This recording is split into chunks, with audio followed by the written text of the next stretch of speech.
3 minutes early? Oh. I'm going live on YouTube to make sure that everything is okay, and I want to do that before we officially get started. So yeah, it's just going to be like we're not going to officially start. We are live now, but just to make 3 sure minutes that early? Oh. I'm going live on YouTube to make sure that everything is okay, and I wanted. I was like, this conversation is twice. Yeah. Right? I was like, what's happening? Okay. Then I got so it's working. Oh, wait, let me move to YouTube on my phone. Folks who are seeing us on YouTube, can you hear us?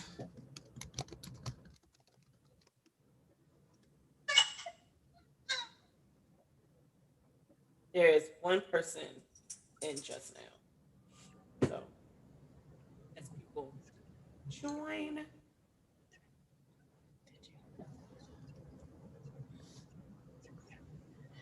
And I'm going to create the poll. I can hear from my phone.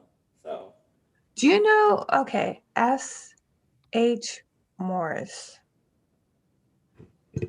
So I have their email address to one, but I don't have the name of the person. Mm-hmm. So I know the winners right now, shmorris@gmail.com. Great. Awesome. There are 4 people. Wait, 2 of you and I. You mean in No, where? on you need can you do the co-host thingy? Doing that now.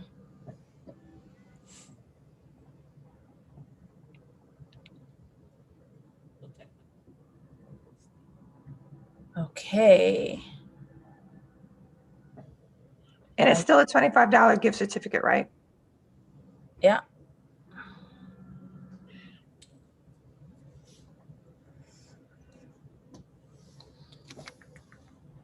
Oh, that's your poll. Oh, I love that. Everything that's happening now is broadcasting live on YouTube, just so that you know. And in the meeting. Oh no, just so that people know. Co-host and co-host. Oh yeah, I see the people in the waiting room. Yeah. It's like magic. Okay. Why don't I see them? All right. So there we go. You want to let them all in? So yeah, if we can let in all the people in the waiting room, and then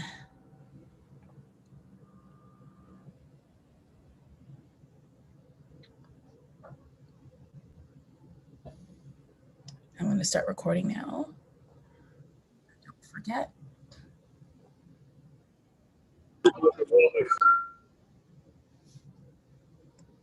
Hello to those of you who are coming in. I see some of you are still connecting to audio. As you are coming in, please remember to mute your phone, your line, your self words.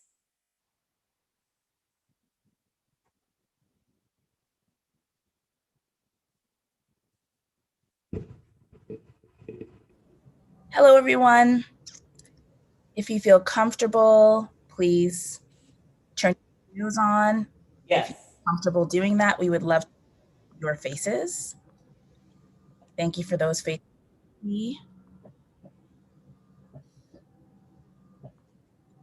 There are some in the YouTube chat who are stating that they had a problem getting into the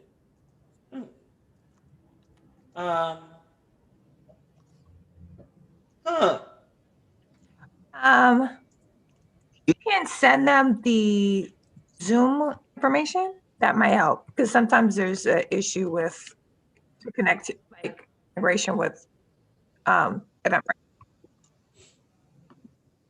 Yeah, there are quite a few people who said they're not able to get into the Zoom link.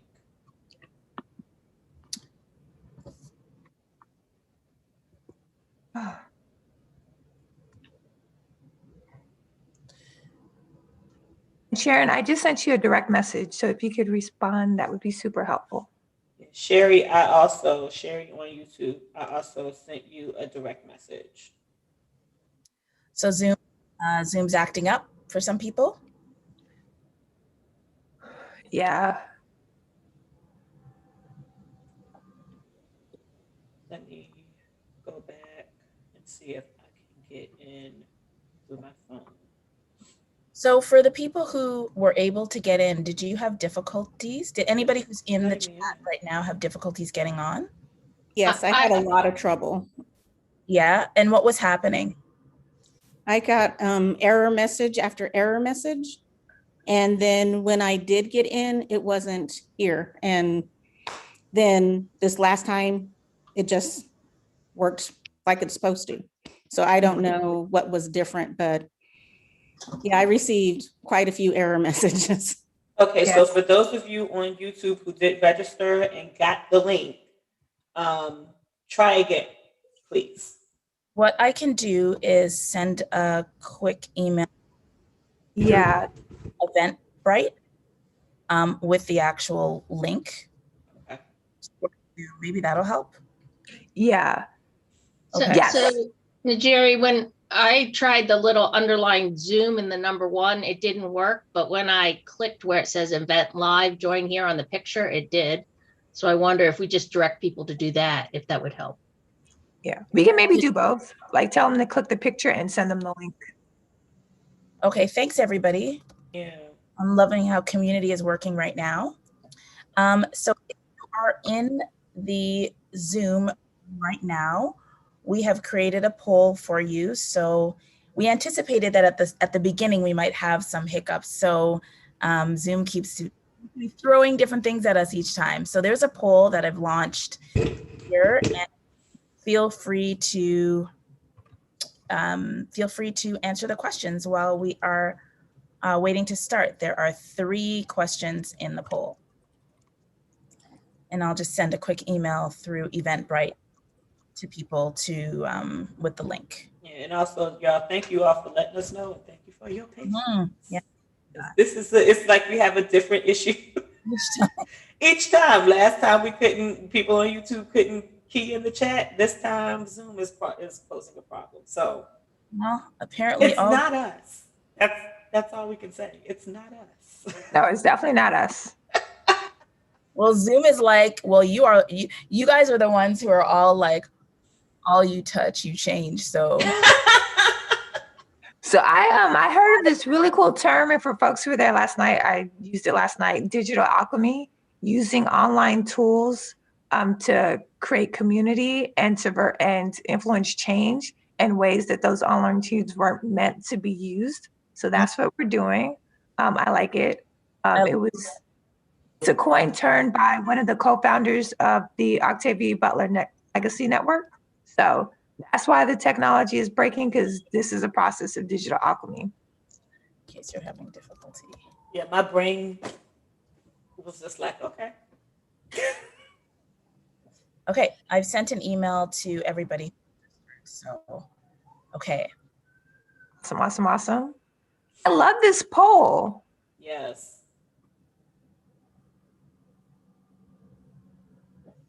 May I say something really quickly? Please. I'm going to tell you, I am 42 years old and I had never heard of Octavia Butler until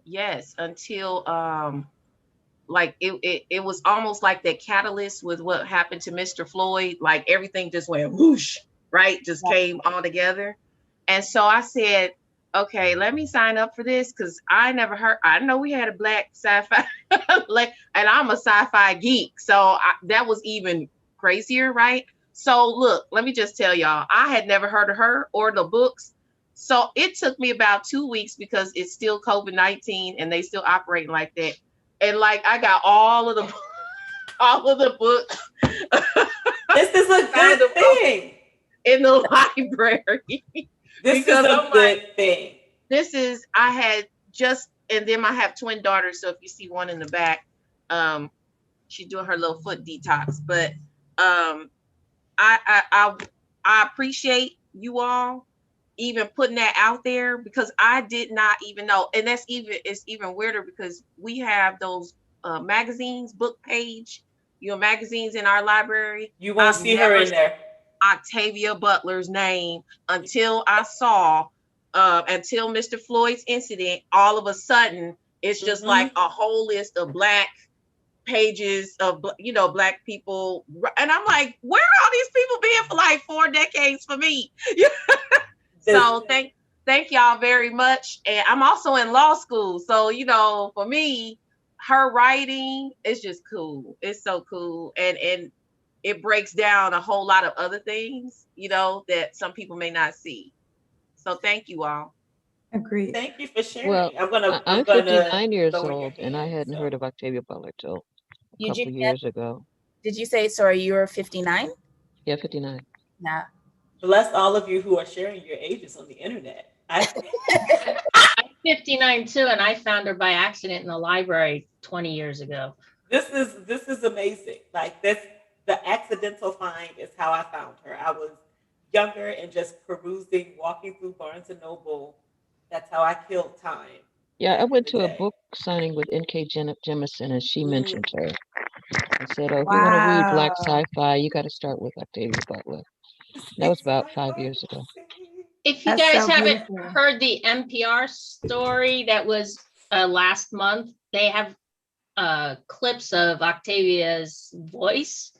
It's about an hour so if you haven't heard it, I put the link. Thanks for putting Thanks for sharing that. And I have a random, very tangential question, so please bear with me.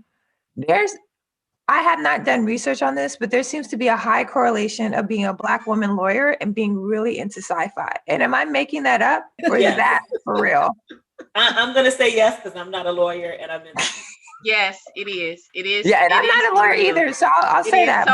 So here's the deal, though, because like I said, I'm a Star Trek. I'm a Trekkie too. More stars, and we're cosplayers. My family, my girls and I, we're cosplayers, right? So just nerds all around. We don't care. But one of the things, people talk about socialism.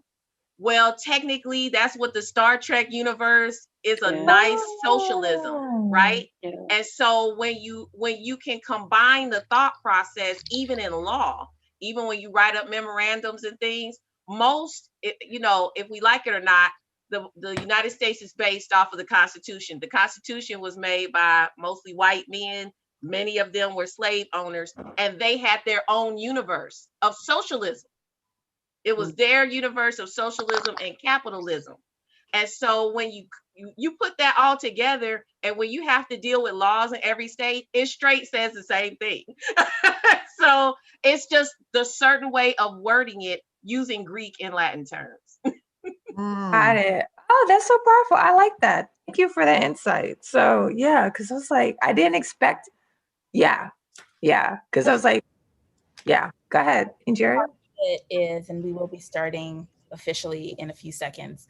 I think part of it is that I'm a practicing lawyer, and I've been practicing for 6 years. And a lot of my my lawyer friends who read science fiction also enjoy Octavia Butler, because I think there is an element of world building in the law, right? Because you are creating law through the arguments you make, end up being an adjudicator, then the things that you decide will end up shaping society. And Octavia Butler was so deliberate in her work about thinking about how we shape society, that people who are engaged in that, in professions where they have to do that, so educators and so on, anybody who's engaged in a profession that causes them to deliberately think about the future consequences of actions. So I've met a lot of scientists, a lot of doctors, engineers, architects, who are interested in Octavia Butler because they find her work to be really expansive. And with that, here is the official welcome. Hello, everybody, and welcome to the Octavia E. Butler Slow Read. We're here to discuss Clay's arc. We are talking about the Patternist series. Thank you to all of you who are here, and we are going to get started. I'm going to share my screen, and we're going to get started with the presentation. Quick question. Are you hearing the beeps when people come in, the chimes, or is that just on my end? Great. I hear it. Wait, I see people. Yeah, because we're hosts, so that's why we're hearing it. I didn't hear anything. Okay, good. All right. I don't want to disturb anybody because we still have people who are finding their way in. I know that a few people had difficulties. I'm not hearing any beeps. Okay, thank you. All right, so you should see the presentation, the first slide. Do you see that? Yes. Okay, thanks. So let's get started. My name is Njeri, and I am a content creator on YouTube, among other things. My channel is Onyx Pages, and I am one of the hosts and the creatrix of the Octavia E. Butler Slow Read. So I wanted to introduce myself to those of you who are here for the first time, and maybe Tati and Isis, you can do the same. Go ahead, Tati. Okay. Hello, I'm Tatiana. I am a co-host with Njeri on this beautiful brainchild of hers and this wonderful journey. I am an Octavia Butler stan. I adore her. Sorry, my voice went down. Oh, sorry. I'm an Octavia Butler stan. I started whispering because that's what smart people do when they're talking to people on the internet, and it's not weird at all. But I adore Octavia Butler, and I was excited for this project when Njeri mentioned it, and then thrilled when she thought highly enough of me to ask me to be a co-host. So yeah, I do videos on YouTube. I forgot what we were supposed to be saying, so I'm going to stop. Isis, your go. Okay, thank you. So I am Isis. I am not a YouTube creator, but I do love science fiction and community, and Black people. So I feel like this is the place where I'm supposed to be.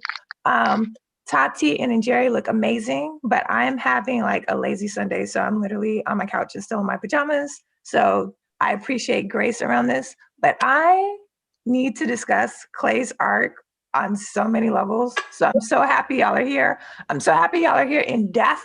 Like I see almost 60 people in this Zoom meeting. So that's fabulous because I really need us to go in on Clay's arc in a very organic, and more people on the YouTube. Hey, YouTube people. So I'm here for it. Thank you for being here and create space for me in my pajamas. They feel really comfortable. So while Isis was talking about her pajamas, she wasn't talking about the fact that she is the mastermind behind SistahSciFi, which is an online science fiction bookstore and also community. And so if you are unfamiliar with SistahSciFi, please check out SistahSciFi.com. You can buy all of the books that we're going to be reading. In fact, Isis is responsible for getting us access to Survivor, which is the next book in our series. So you can have your lazy Sunday, but we're going to also talk about how great you are as well. All right, so our dedication. This is our dedication to the wonderful Octavia Estelle Butler.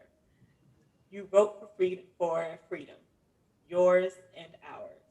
We honor this when we read slowly, luxuriously, and collectively, exactly as you had imagined. We are your legacy.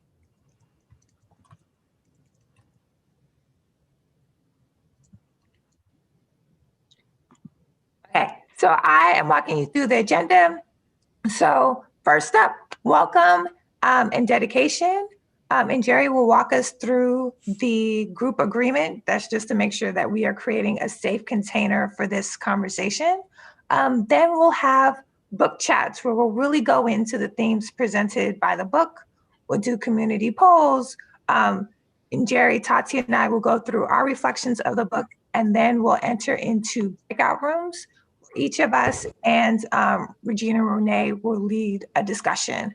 Then we'll come back together and engage as a group. So we'll have sell-in circles where we'll get to read our favorite portions of the book, and then a group selfie. Then we'll wrap up. So I'll announce the prize winner, and then we'll have other announcements of upcoming events and related events. So as we know, all that you touch, you change, and all that you change changes you, as spoken by Lauren Oya Olamina in Parable of the Sower. And we're here together. There are 60 of us here in Zoom. There are 20 of us in the YouTube verse. And we're here to talk about Octavia E. Butler and Clay's arc and the Pattern series, but we're also here to connect with each other, to engage with each other, to build a relationship through her words. And we should do that mindfully in the spirit of her writing and in the spirit of the communities and the interdependence and the accountability that she inspired us to have. So we've got some agreements that we will ask you to agree to. And I'm going to read them out and explain them. But once we get to the end, I'm going to ask you if you agree, and you can use the yes or no poll buttons in your reactions to say yes, that you agree, and no, that you don't agree. And of course, everybody has a choice to not agree. We will just ask that if you don't agree, that you kindly and gracefully leave the space, because we want to create a space that is defined by these commitments. So first, center Black, Indigenous, people of color's voices in this space. Octavia Butler is a Black woman. She made sure that her protagonists were Black people, and she saw the world through her experience as a Black woman. In this space created by 3 Black women and all of you, it's important for us, especially in this historical moment, to ensure that the voices of Black, Indigenous, and people of color are centered in this space. That does not mean that if you don't identify as any of those things that you cannot speak. What we're asking you to do is be mindful about the ways that you're taking up space, and be mindful in how you listen and how you lift up things that other people are saying. We are all adults here, so we expect that you will abide accordingly. Secondly, speak mindfully, share space. So for those of you who are very comfortable speaking in front of a camera and speaking to other people on the internet, and feel free to speak from your comfort area. We love that, especially when it's kind of quiet.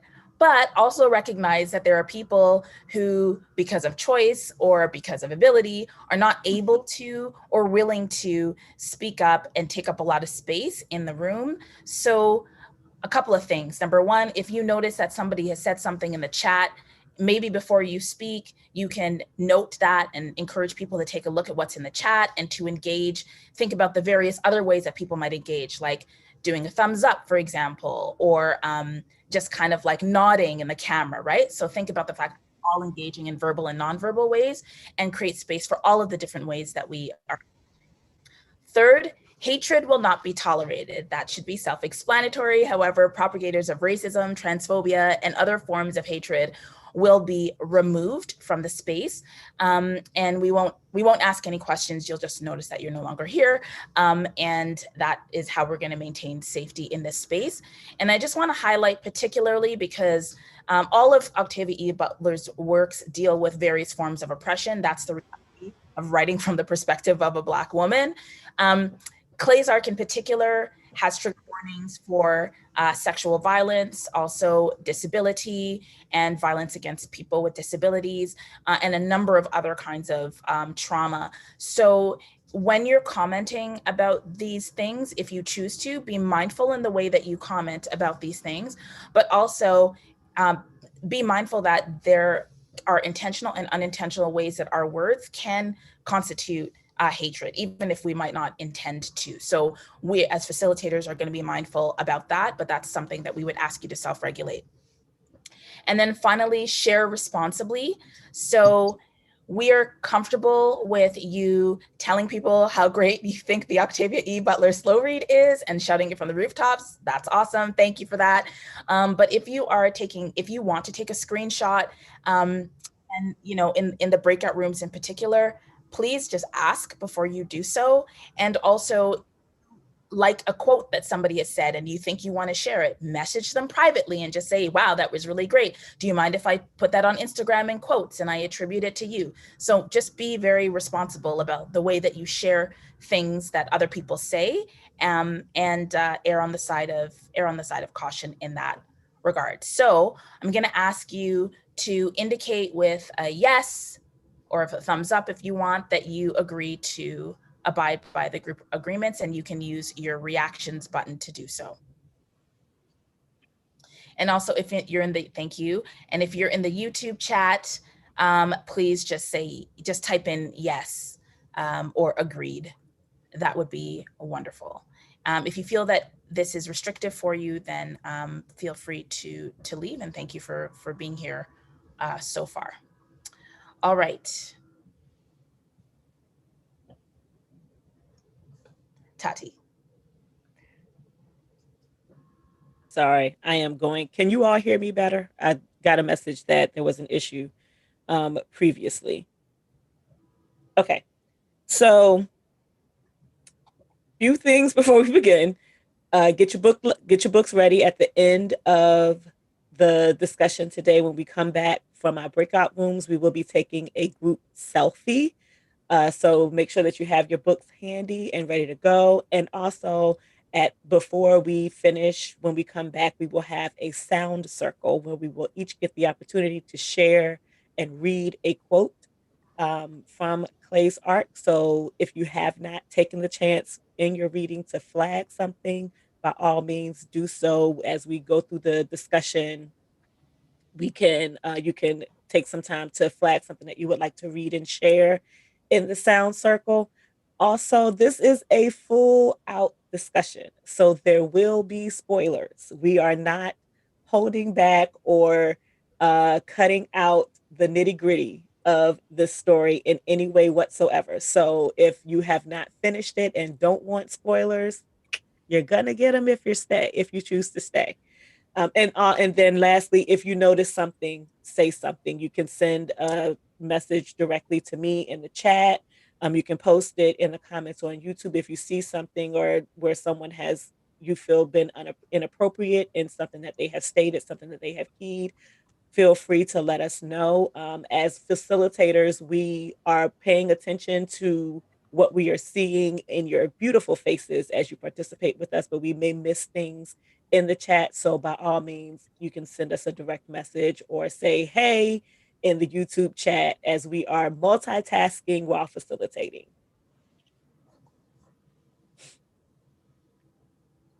And currently, we are reading the Patternist series. And it's a group of science fiction novels that detail the secret history continuing from the ancient Egyptian period to the far future that involves telepathic mind control and an extraterrestrial plague.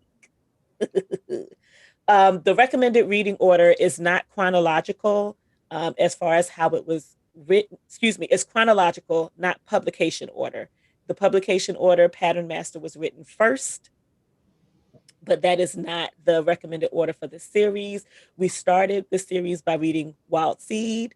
Our last discussion in January was Mind of My Mind, and right now we are in the discussion for Clay's Arc, which is book 3. The next book that we will be discussing, thanks to the wonderful Isis from SistahSciFi, is Survivor. If you have not yet gone to SistahSciFi to purchase your digital copy, you can by all means go and do so. You can purchase your digital copy and download it to your phone, to your Kindle. That's where I have mine. Whatever your method is for reading digitally, you can download it there. And then after Survivor, we will be reading Pattern Master. We do want to say that Octavia Butler has expressed her dislike for the novel Survivor and asked for it to be pulled from print and not restored to print. But we do want to also pay homage to this piece of work. So we will be reading it. Excellent. So I get the honor of giving you Clay's arc in brief. So I'll read this and then I'll add my thoughts. So Clay's arc starts with an innocent family is carjacked on a desolate highway and abducted into a bizarre new world, a world being born in a Californian desert. They discover Earth has been invaded by alien microorganism through a series of questions and events and side storytelling. The deadly entity attacks like a virus, but survivors of the disease are genetically bonded with it, developing amazing powers, near mortality, and unnatural and sometimes immoral desires. It seems to spread the contagion and create a secret colony of the transformed. Now the meaning of quote unquote survival changes, for the babies born in this colony are clearly, undeniably not human. So that is Clay's arc in brief. We get to discuss it more in our reflections and our breakout sessions shortly. So before we get into our feedback, and Tati, I'll ask if you can go first. In the below, you'll see a poll. So for those of you who have joined in the last few minutes, please complete our poll questions, and we will answers before we break out into the groups. And for those of you in the YouTube chat, there's a poll question as well, and I will probably add a few others. Okay, Tati, do you want to go ahead? Yes. Okay. My thoughts on Clay's arc. First of all, this is the first book. The next 3 books that we are reading are the only 3 books in Octavia Butler's bibliography that were published prior to her passing that I have not read. So this is my first read of Clay's arc. I was intentionally spacing them out because, once I'm done, there's nothing new. But I'll be done in a few months. My thoughts. Whoa. First of all, whoa.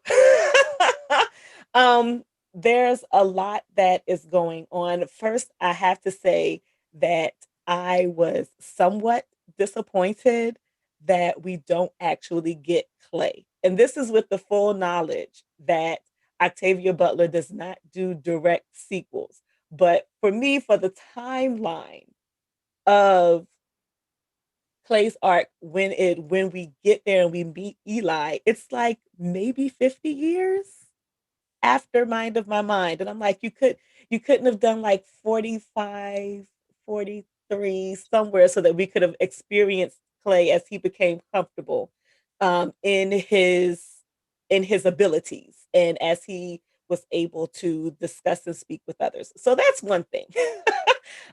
Thing number 2 is the introduction that we get to this commune society that has been created by Eli and how they are managing, how he has created the society to control the spread of this virus, this symbiont, this alien life form, and how in some ways he is very there's still a lot of Doro things that happen within this community and how the people relate to each other, the openness that they have physically with each other, as well as discussing. Like there doesn't seem to be much feeling of propriety, whereas this person is in this relationship with this person.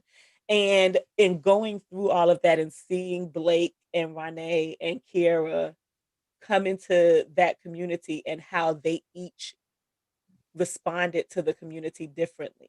One of the things that I found very interesting was Kiera's ease of falling into the community and being much more open about it, and whether or not that had something to do with her own life expectancy, because this is like something that I'm just getting ready to discover before I die, because she has this terminal illness. But she accepts the community, she accepts the people, she accepts the children in a way that the others in her family are not able to accept it. And even when you have Blake, as he makes a mad dash to escape and is okay with leaving his kids, and his desire to hang on to life, and at any cost, to hang on to life at any cost, even at the loss of his daughters, whom he, like, you don't doubt that he loves them, but you were just gonna leave them. And then also I feel like Renee is me in some ways, because Renee was about that life.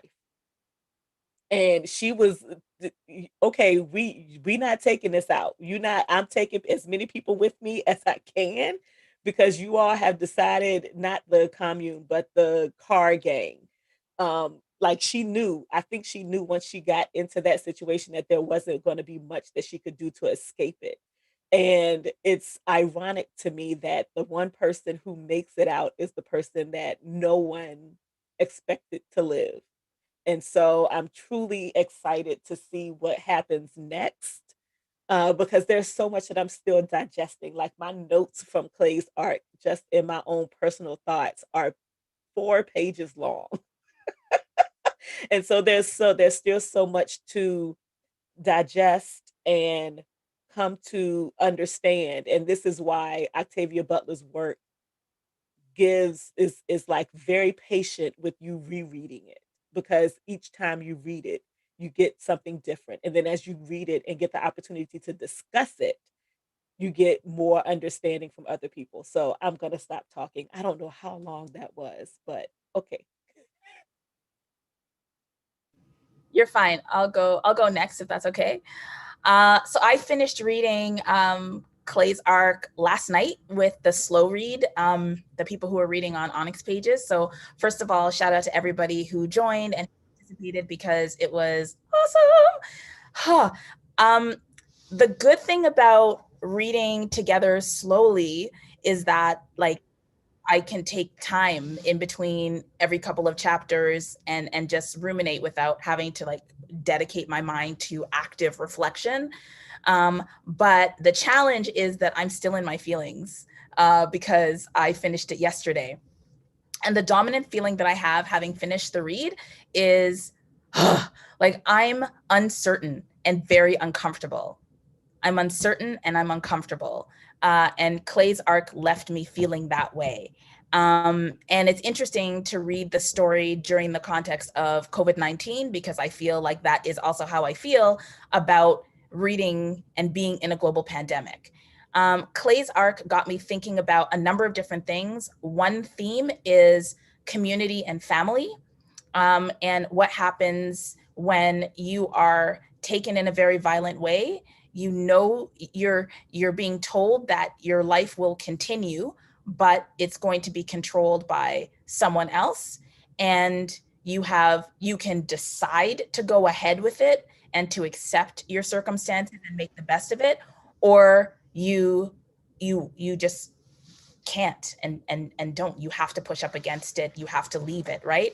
So community is a really interesting theme for me that comes up in Clay's arc, right? So what was the community that Eli was offering at the beginning when he started to create the Clay's arc people?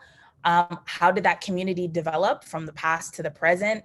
And if I had been on that highway in the car with Blake and Rain and Kira, would I have chosen to make the best of it, right? And then like that, we got to see a number of different people making different choices about whether they would live at all, whether they would live in the community, or whether they would live and try to escape the community. And so I like that we got all those different kind of possibilities presented to us. Personally, right now, I know it's being recorded, but don't hold me to this opinion tomorrow. I think that I feel like if I were in that situation, the inevitability of it all, like the risk that I would pose to the greater community if I returned, would probably keep me on the ranch. I don't feel good about that choice, but Octavia E. Butler is so good at giving us options that are all bad. So so there's that. The second thing that the story got me thinking about was sisters, and I'm an only child. So I am very attracted to stories where siblings are in relationship with each other. So I was really interested in the differences and the similarities between Rain and Kira. I found both of them to be strong, both of them to be wise, both of them to have a survival instinct, but because of their social locations and their identity, their choices were very different. And I think that I think I could identify more with Kira than with Rain. And I also think that Kira's experiences, her lived experience as somebody who is living with a disability and somebody who has an isolated experience, even within her own family, someone who experiences being misunderstood, being assumed to be lesser than or incapable of things like weak and so on, that all of those experiences and the experiences of survival and being able to be joyful and loved and to trust in that context, I found those identities to actually help her and help her manage and help her have a sophistication about her own experience that her father didn't have and her sister didn't have. And I liked that we were able to see her. I considered Kira to be the strongest person in that book. And I'm still thinking about that. I also, I had trouble with the story. I was very preoccupied with trying to figure out how Clay's arc fits within the Patternist series.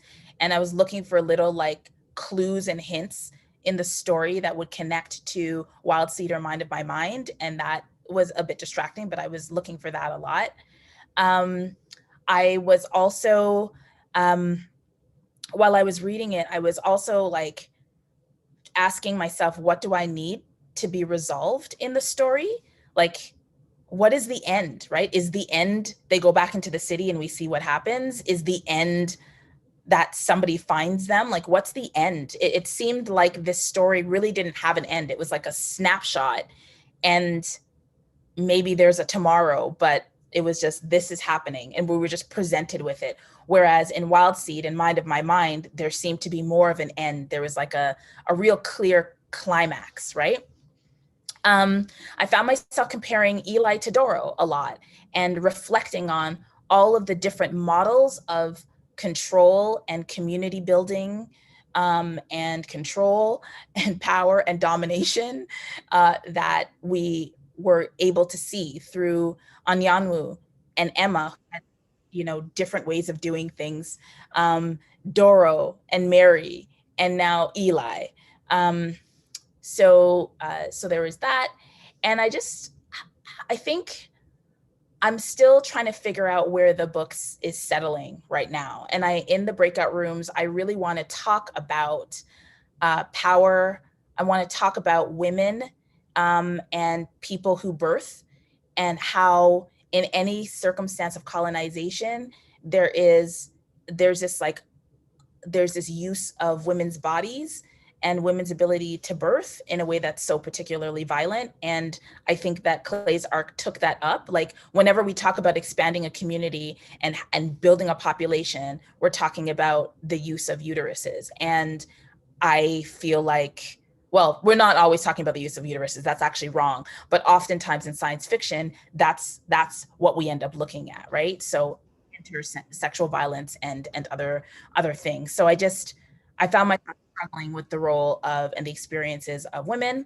There were also, I will say, there was also one excerpt that I found homophobic and problematic in the book that I would like to talk about. And I continue to think on how Octavia E. Butler takes up the experiences of Indigenous people in her work, because there's also a reference to Indigenous people in the first part of the book that I wanted to talk about, because so far I've only seen mere mentions. And I think reading this in 2021, when many of us are thinking about decolonization and thinking about land acknowledgements and all of that, it's important, you know, it's important. Like, if they're in the desert in California and they're dealing with a whole bunch of land, and land is so much a part of their experience, and they're building a colony on land, then we need to be talking about whose land it is and what that means.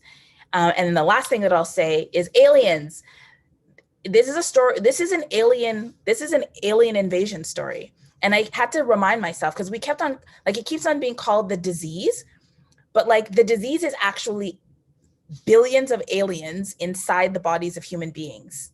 This is an alien invasion, except the invasion isn't external, it's internal. And there's a purpose for it, right? So what if Clay's arc had been written from the perspective of the aliens inside the bodies, right? What are their desires and strategies and all of that, right? Because we are learning about the aliens secondhand through the experiences of those that they have, that they're taking hold of and connecting with in a symbiotic relationship. So those are my thoughts, and I am really looking forward to the breakout rooms where we can engage and talk a little bit more. Isis? Awesome. So I think that's why I love book clubs, because it always deepens the insights and the context of the book. So this was my second read, but I felt like I was of Clay's Arc, but I felt like I was experiencing it for the first time, which is, I was like, what was I doing the first time I read it? So there are three big aha moments for me. So Tati alluded to the first one. So Clay's Arc is Clay Dana of Mind of My Mind. And somehow the first time I read it, I was like, I totally missed that. I was like, I guess Octavia Butler likes the name Clay. But it's one and the same. And so like to see somebody who had like almost a passing role in Mind of My Mind and was like literally struggling, right? Like, so without Seth, like he just like couldn't manage to be around people, to then become a lobbyist for a space program to the point where they named the ship after him was incredible. Also, I think there's a mention in passing that to be like an astronaut in the mission, you need to be a latent, right? So you can't be like a full pattern master. You can't be a mute. You have to be a latent to operate like the technology and so forth. So I was like, oh, that's a weaving between Mind of My Mind and Clay's Arc that I missed. I completely missed my first reading. So to me, that was super powerful. The second one is that this book is set in 2021, right? So while it's more of an alien invasion than a pandemic, but it's 2021 and Octavia Butler has predicted the onset of this pandemic. So like in terms of like telling the future, she was literally off by like a year, right? And so reading this book as we celebrate the year of like, as we experience a full year of shelter in place and COVID-19, just sat on a very different level, and like that human compulsion driven by, in this case, the alien invasion to spread the disease landed in a very like real guttural way. And so definitely want to dive deeper into that. And also, I'm still researching this point. So if you find points where I'm not correct, please let me know. 2021 in this book is the first book where Octavia is setting it in the future. So Kindred was in the present and takes us to the past. Wild Seed is in the past. We just read Mind of Our Mind, which was mostly in the present. And then we have Clay's Arc, where we're in the future. We're in 2021. So I'm just like, 2021 is like Octavia's year. She forecasted this. She's like, this is the year all my stuff is going to be on the bestseller list. We need to make this happen. 2021, I'm making it official, is the year of Octavia Butler. She forecasted that stuff. So my third thing is that this is the world of Parable of the Sawyer. So we're in a California. Water is a scarcity. We're living in walled cities. We had a failed solar mission. Alamina is out here somewhere, being her 13-year-old self, probably writing in journals, right? And so I think it was either like a read-along or a previous discussion where Njeri was talking about, what if Mary and Dana were in the same world? Alamina's out here. Like, she's the same age as, like, a little bit younger than Kira and Rain, right? So that was also something that I was like, oh, I totally missed that my first time reading. Things that I want to discuss. So we've all read the book. Rain's last scene hit me so hard. And I'm not typically very susceptible to triggers. In 2021, I'm like much more emotional about everything. And the graphicness of that scene, I was like, why, Octavia, why? Like, I discussed this with a friend a couple weeks ago, and they're like, Octavia, there's a reason why it was like that. For me, it was one of her most graphic scenes It wasn't like it's fear of it's going to happen or it happened and we're dealing with the repercussions.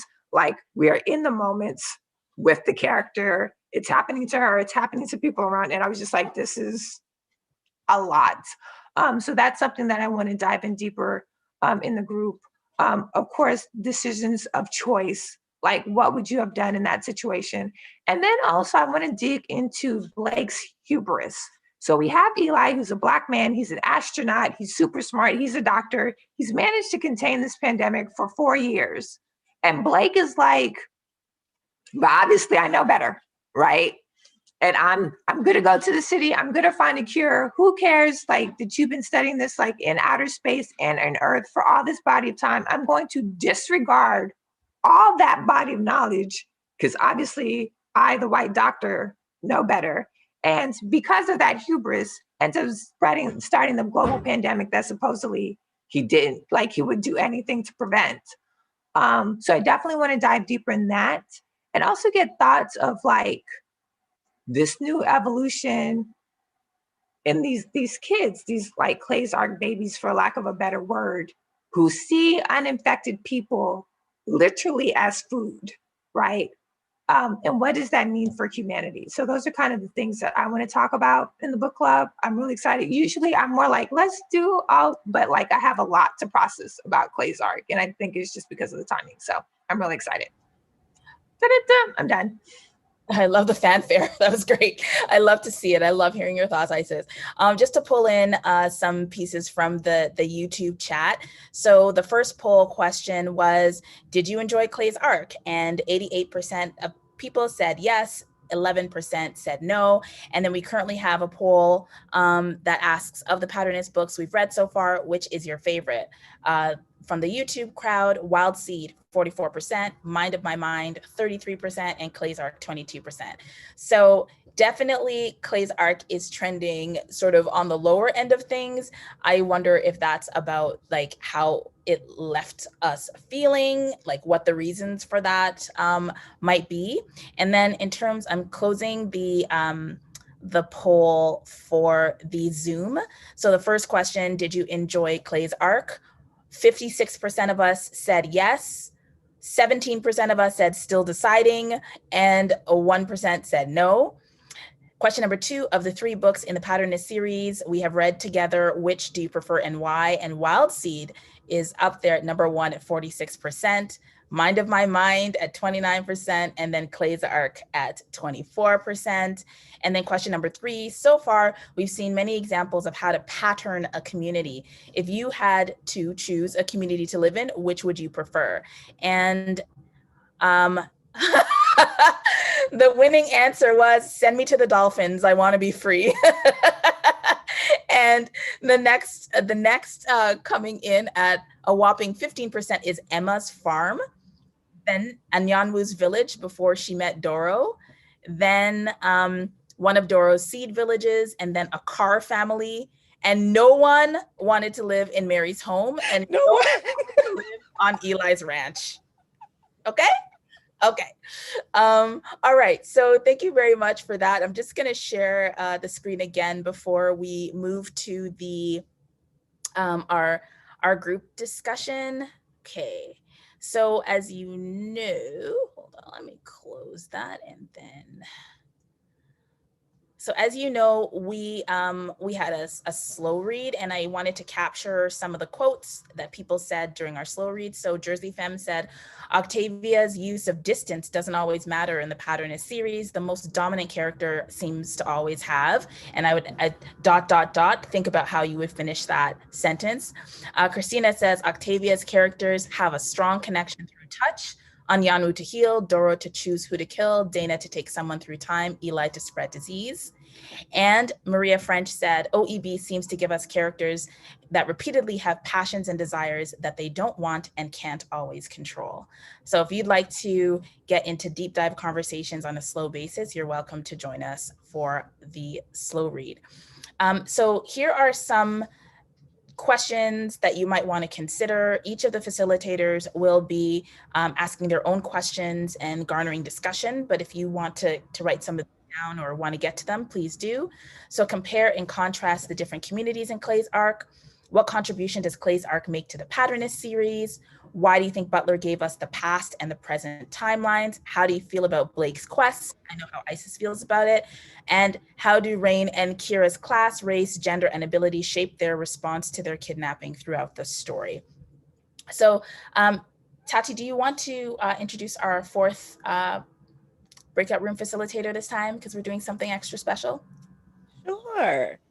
We want to welcome Regina Renee, who is joining us as a facilitator this time. I know it had been shared in some of the previous discussions that there was a desire for smaller groups, and the request was made of Regina Renee and graciously accepted. So we will have 4 breakout rooms this time. So for those, thank you, Regina. Thank you. And so Regina Renee, and she goes, just if you're in Regina Renee's group, Regina Renee goes by Regina Renee, all one name. And so the breakout rooms will be for 45 minutes. We are going to assign you into a group, and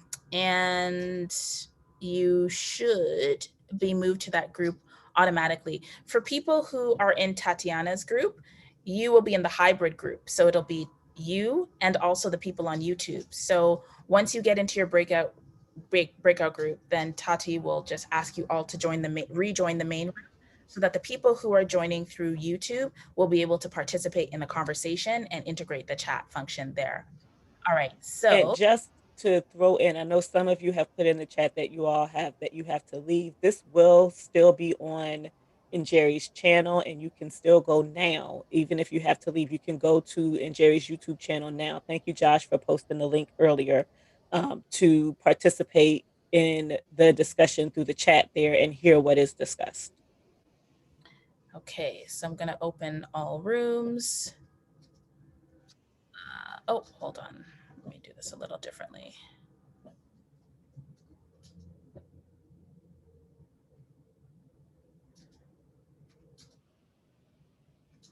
Sorry, I'm just going to have to do that again. So Isis or Tati, I just need to fix the breakout room situation. So please talk amongst yourselves while I do that.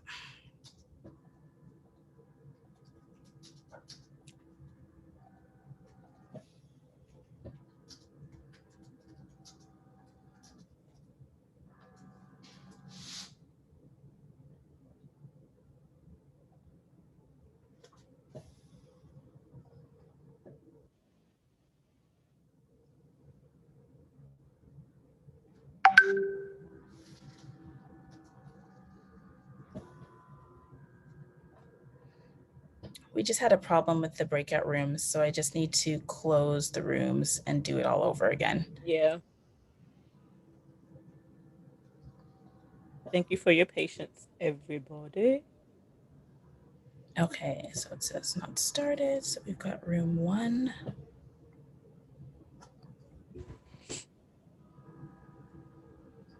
Room 2. This is also a good time to scan through if you've made annotations. I don't know how many of your books look like this. You can see my little tabs if you've made annotations to scan through and find you something for the sound circle.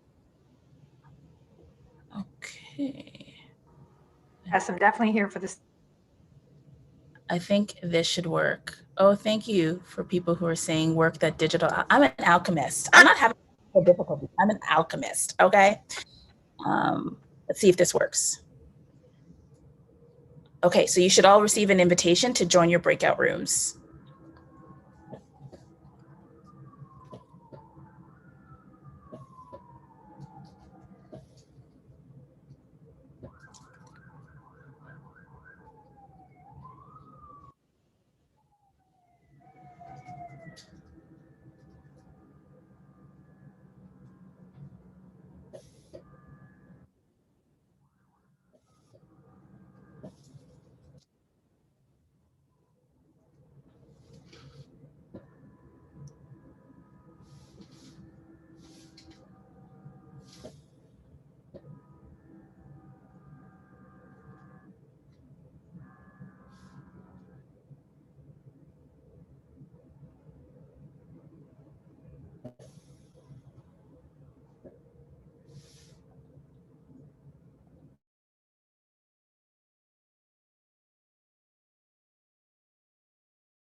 Okay, there we go. I'm unmuted. I would like to invite those of you who are here to unmute yourselves. And I want to start because this is my first time reading through Clay's Arc. Everything else that we've read up to this point, I have read once or twice or thrice. So I would like to give you all an opportunity as we begin, those of you who are here on Zoom, as well as those of you who are on YouTube, to share your thoughts on reading Clay's Arc.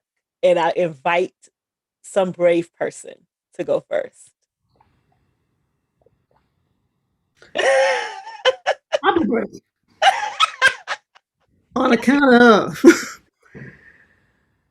that book, reading it for the second time, I'm sure, because I read them all when they were published.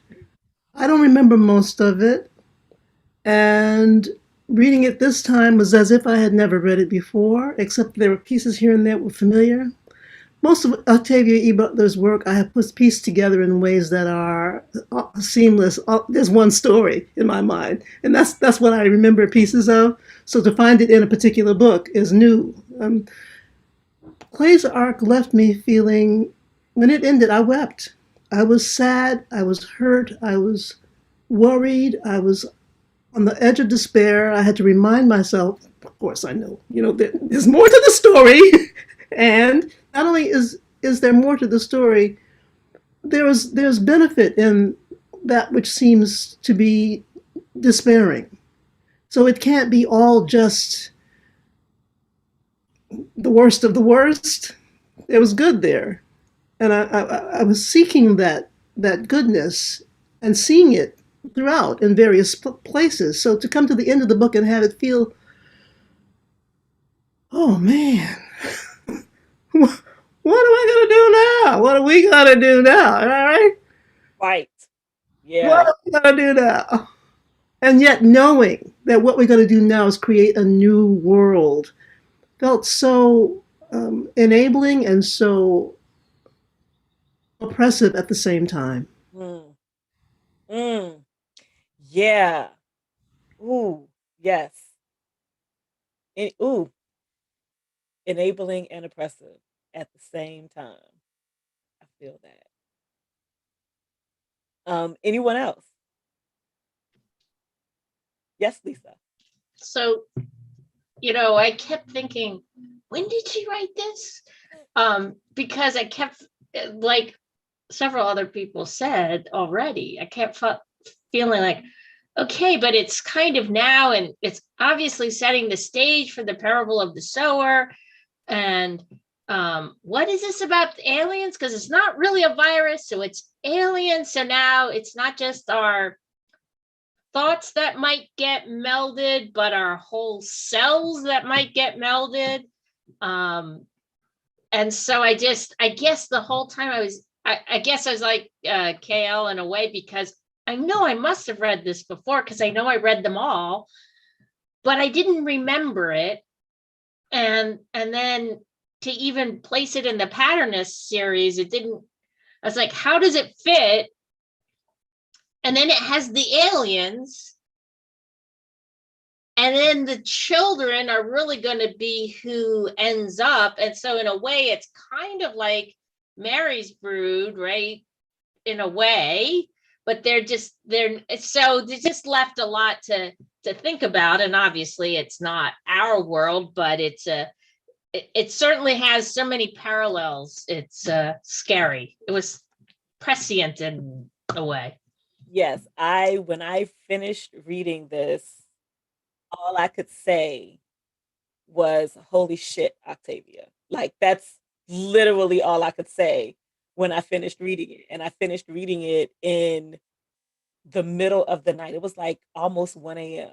when I finished. And I was like, I can't let these be the last 3 words that come out of my mouth before I go to bed. So it's like, Those sound like perfectly good 3 words to me.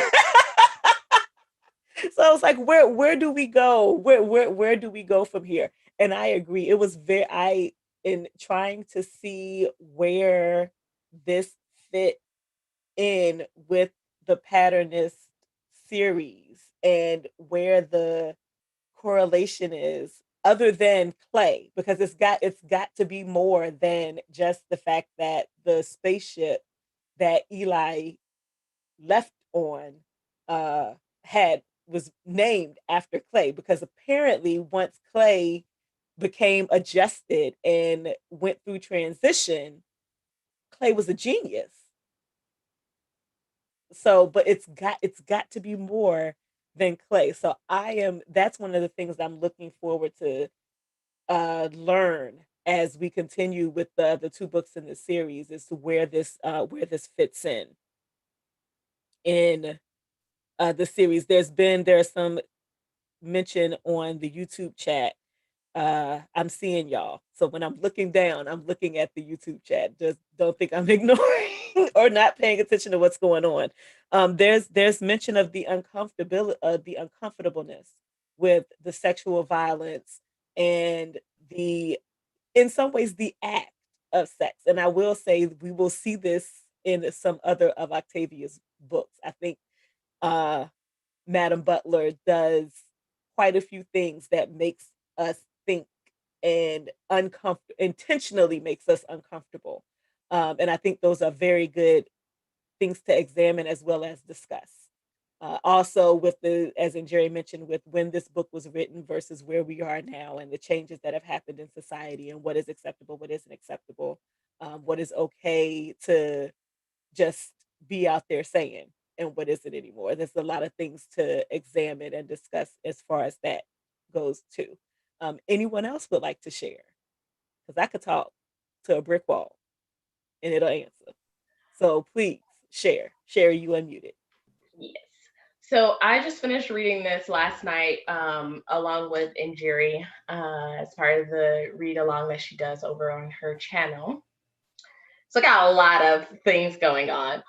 Also, for context, we've now read all the books by Octavia Butler that I have previously read, and I've been purposefully like just steer away from any descriptions of anything else. Probably Parable of the Sawyer, like that duology is the thing I know the most about, because it'd be just the information be coming at me hard and I'm like, dodge it. But with that said, at this point, like, this is what I know of this universe and this time in Octavia's work, for sure, right? I have some theories on where we go from here based on what other people have said. So my reflections on this book, there's so many things that are happening. And I'm like, Octavia E. Butler, she really knows how to make me upset the entire read through, but also be very invested in it and like somehow enjoy it. I don't know how I enjoy it when my stomach hurts so much whilst I'm reading it. It's fascinating to me.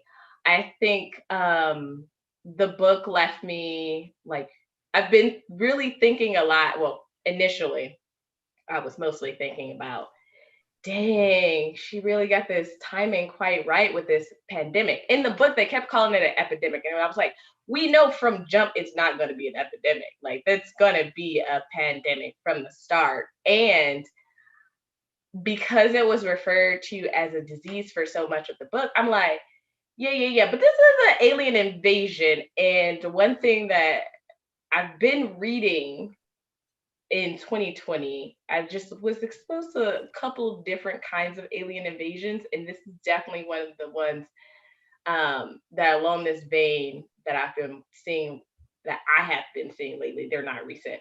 That's more of a like, it's not what you think of as an alien. It's not Independence Day, like coming down it's like we're actually already here, and we have been for a min.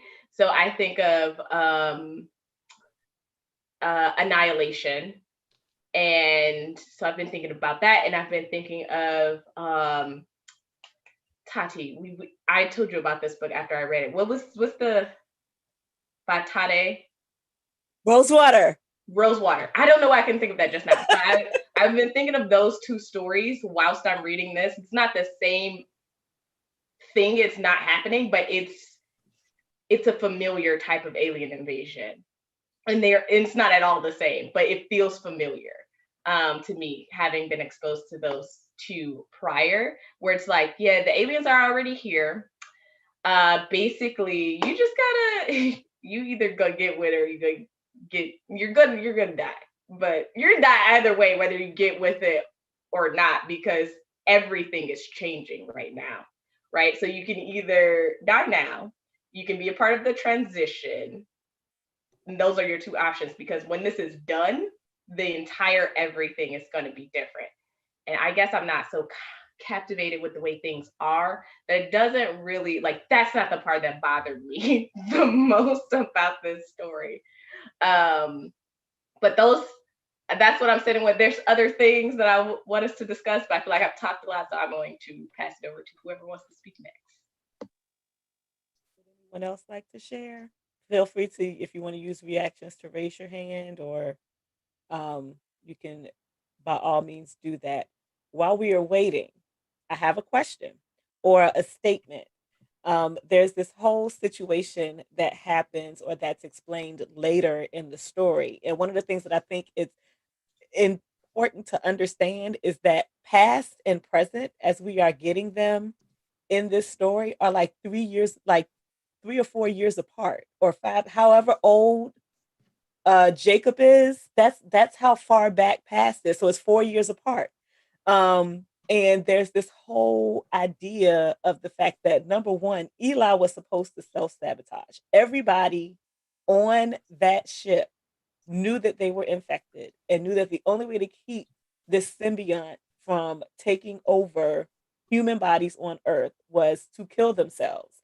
And Eli, there's I think it's Kira who says that, obviously you're the one who sabotaged it because you're the one who made it out. And then there's this compulsion to spread where Eli tries to take control of that compulsion by like doing controlled spreading. Whereas instead of just going to the city and infecting everybody and just going around scratching people willy-nilly, I'm going to kidnap a couple people every now and again and bring them in, and then we're going to like just scratch them to allow it to spread, and then we'll see if they die, because that's just how this whole situation is going to work out. And so there's a point where he discusses or shares whether or not, or him not knowing what is the symbiont in him acting or him acting. And we also get that with Blake, when Blake gets out and his inability not to scratch the trucker who hits him on the side of the road in an attempt to rob this man that has nothing. Like, so we get both of those things: compulsion and the compulsion to act, and then attempting to control this compulsion by monitoring and you choosing how you physically take this symbiont elsewhere. A thinking point. Dr. Van Putten, you have your hand raised. Yes.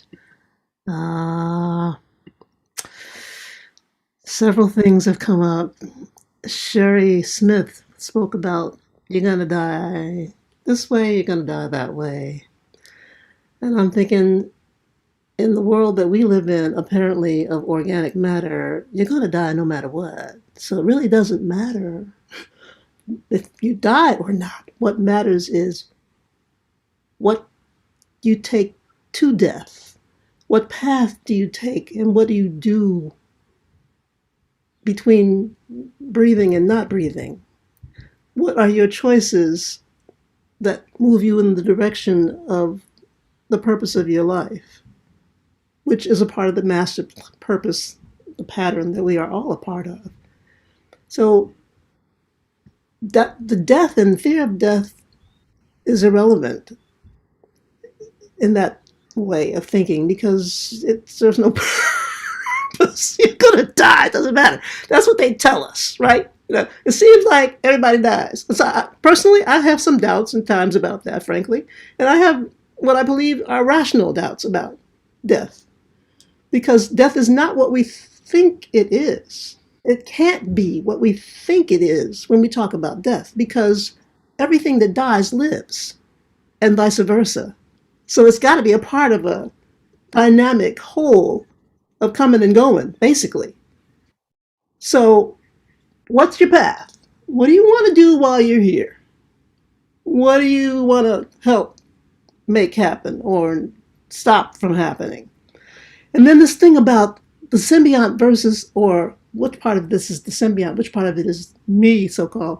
This is, to me, this is an absurd thought. It's a way the mind chooses to trick itself, because the symbiont is in you, if affecting your thought process like every microbe that enters your body does any the hell damn way. So you can't be who you are anymore. You are no more who you were. You are this new being that is being taken into this new place by an quote-unquote alien invasion, which along the way appears to be saving some aspects of humanity that would otherwise kill itself off. So, thoughts for so far? Wow. First. Second, oh man. Okay. Whew. Sherry posted in the Zoom chat that the fear of death is what propels Blake out of the ranch. And I agree with that 100%, because I truly don't think it's this altruistic, we're going to go figure out how, what, Sherry, you're fussing and I can't hear you. I know I didn't want to unmute on purpose. I'm just yelling. It's not at all. He tries to make it seem like it is, but it is not. His drive to say, oh, I'm gonna go I'm gonna take this to the mainland, so to speak, and we're going to dissect this. Yes, Lisa. But isn't that what the parasite or the alien makes you do? I mean, it becomes part of you having to go out. And I posted this link to this article I read a few years ago in the Atlantic about how this cat parasite makes rats like the smell of cat urine, because it can only reproduce in cat gut. So if it gets in a rat, it has to get to a cat gut. So, I mean, the reason he's going has nothing to do with his hubris. It has to do with that, with the parasite symbiosis. In my mind, that was what was going on. But I could be wrong. No, I think that's also valid, because it's again what Dr. Van Putten was saying. It's no longer you. Like, you're being taken over by this alien body, and what you understood to be you, what you thought was you. Right. You are evolving. But aren't you really? I mean, think about it. We're all the combination of our parents' DNA, right? So we're like some sort of mutant to begin with, right? We're not clones of our parents. Like, the original cells that multiplied were just clones. But now we don't have that way of being new people. We're some mesh of other things. Dr. Van Putten is thinking. Yeah, because as Lisa said, we aren't just what happens when the egg divides. We are a mixture of many things that go on internal to the egg and to the spermatozoa that create the entity that we become. At the same time, everything that we are is not just what we are genetically, because there's the epigenetic phenomenon. We are environmental beings, and it affects what evolves through us. And how those genetics are expressed. And we can map this silly human genome now, which is like astounding in my brain, given how long I've been on the earth, and it was going to take trillions of years to do. But but we still don't really know how it works. I mean, we sort of know, but then why are there multiple copies, and why do they sometimes go, and why wouldn't they do these studies of people that were in famine, their grandchildren tend to be overweight? How does that happen? I mean, what do we even control? We only think we control. Not only, how did you put it there, Lisa? You said something about what we make, and it's, we don't even know what all of the genome does. So how could we possibly know how it works? We don't even know what some aspects of it are for. We consider these unknowns. Like, we don't really And know. I keep thinking, even if we could clone, that person would not be me. If I had a clone of me, that wouldn't be me, because that clone would have to have a different experience than me. I mean, even identical twins have differences.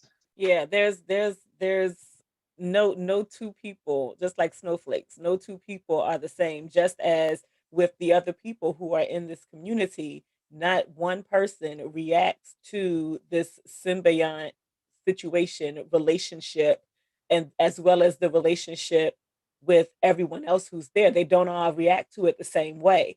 The lady who is the unattractive daughter, I am horrible at remembering names. So the lady who is the unattractive daughter, who ends up first pairing off with Eli, Jacob's mother, her reaction to what this situation is with the symbiont is vastly different. Meta, thank you.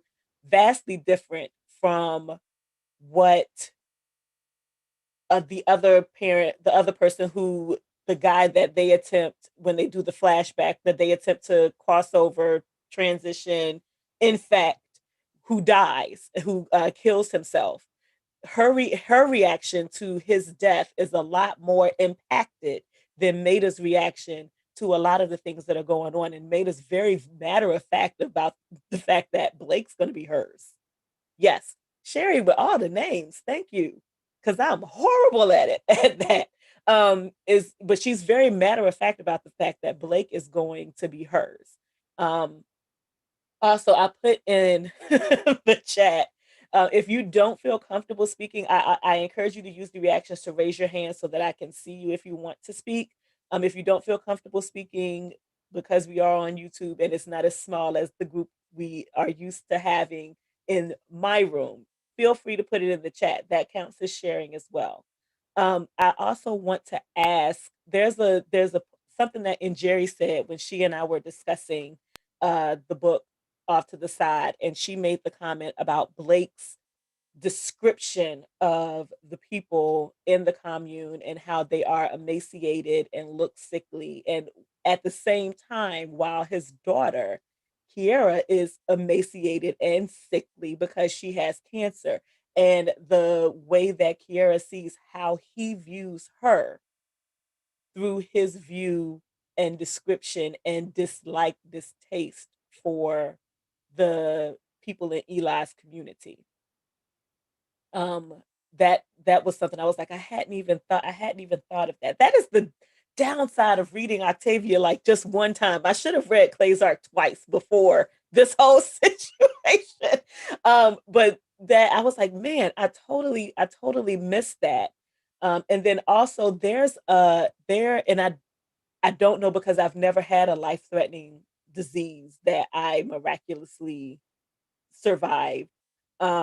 There's an awareness that Kiera has, and an acceptance that she has in this, for the community, as well as for knowing and understanding her role. Like when they get kidnapped, she purposely stays quiet in the back of the car and is laying down in the back of the car, causing no fuss whatsoever. And then Eli gets in the car and is like, check on your girl. She's been awake for a minute. And I think that she has a much, she is easier to accept what is being thrust upon them through this community, but she is also more open to it. And her and Renee being twins, they're so vastly different. Would anyone like to share thoughts on Kiera and Renee? or Rain, however you pronounced it.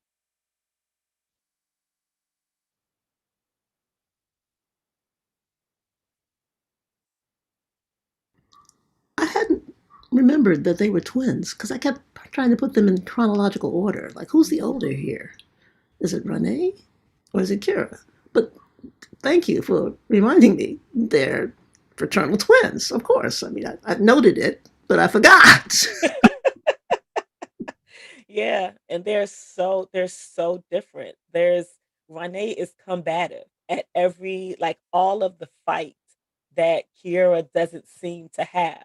Renee has all of the acceptance that Kiera has. Renee doesn't have. Renee adopts and operates in the mindset as far as the community goes, and especially the children of the community, in the same way as Blake does. And it's amazing that Blake is so closed-minded because you're the medical professional. You're, you're the one who deals with oddities and things that are not seen as usual or normal on a daily basis. And yet here you are, so opposed to and resistant to what you are experiencing.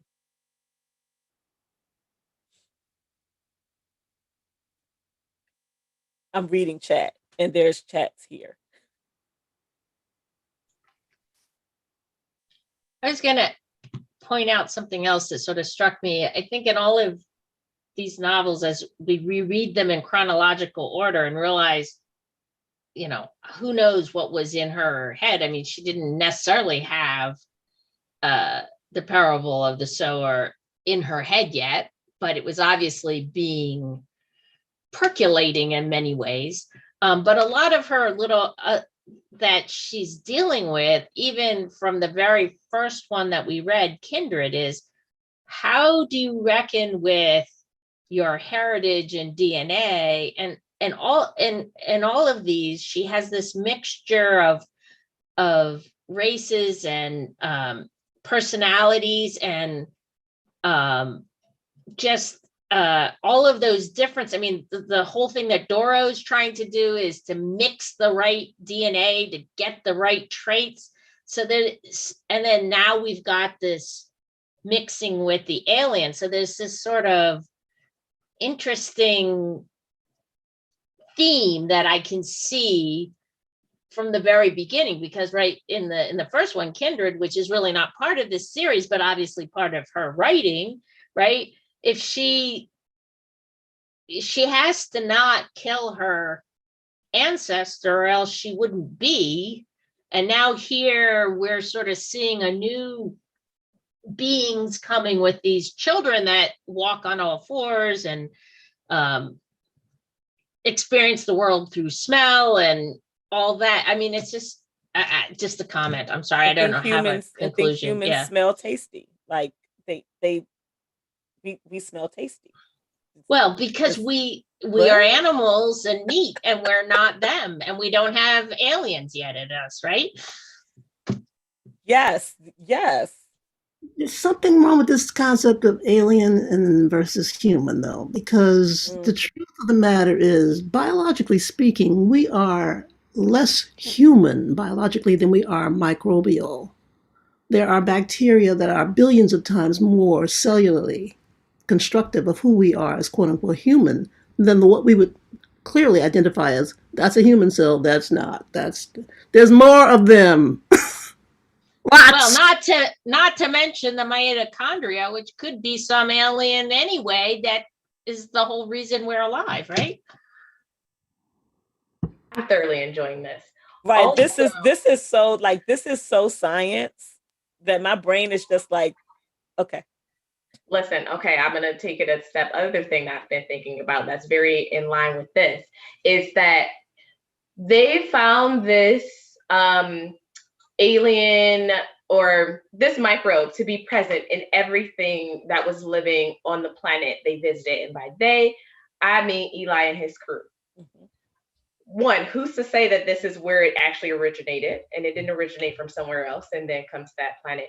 Two, what we are seeing with Eli and Eli's people So the people who were previously like humans who were affected, and also the offspring, is a result of what that looks like for that microbe to interact with us, right? That is specific to those two things meeting, and what that looks like, and then what that looks like to reproduce, right? So this is, it doesn't exist outside of outside of the earth. So it's not alien to the earth. Like what these people now are, and what their children now are not, they don't exist on a different planet. They exist here. Yeah, and specifically here. One of the comments on YouTube from Peach is that something came to mind about how biotech and genetic engineering is transforming and changing lives on Earth, either for the good or for the bad. And that, like, how there's a sense of doom, but also a sense of agency. And I find that as an interesting thought, as someone who does, like, y'all are sciencing, and that's not your girl. But in Kira having this type of cancer that is resistant to everything that has been developed up to this point to remove cancer from the body is very interesting to me. It's like, as much as we come again, the agency and the doom, as much as medical society has changed, like Blake basically has a medical office in a book bag or backpack. He has a on the go medical office where you have something that you can tranquilize somebody and safely draw their blood with you and process it with you. The little, is it centrifuge, the thing that they spin the blood around in, to process it while you're out and about. Like, all of these things that are very stationary and not travel have been brought forth. And the fact that Octavia Butler could even see this in the early 80s is mind boggling. But there's so much. The minute that I read that, that's what I was thinking about. That I read Peach's comment, I was thinking about Kiera, and then Dr. Van Putten, you came in with your. I was like, well, that's the comment right there. So yeah, I am spewing thoughts. So please, by all means, if any of you have thoughts to share, please do so. I encourage you to unmute yourselves and do so, because right now this is like a comment. Oh wait, I'm paying attention to chat. Thank you, Tom. Yeah, Tom is agreeing with Lisa on statements about the makeup of the body. There's so much that goes into, and I'm very interested in both Lisa and Dr. Van Putten, because you two have this science knowledge that others of us who are reading these books don't necessarily, don't have. It just, the mind of Octavia Butler is astounding. It's mind blowing, huge, and I have a difficulty talking about her in the past because she's consistently relevant. Her work is consistently relevant. Yes, Tati, I think one of the things we were that was being commented about is I added a comment that Tom had seen, that I said, well, so Sherry had said that it was on this planet, and then I was going back to, well, where did Doro and Anyanwu come from to begin with? Is this parasite, whatever, part of what created them?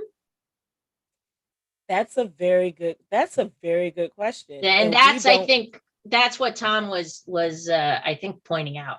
Yeah. Okay. Thank you. Because that flew by with some of the other ones. So thank you.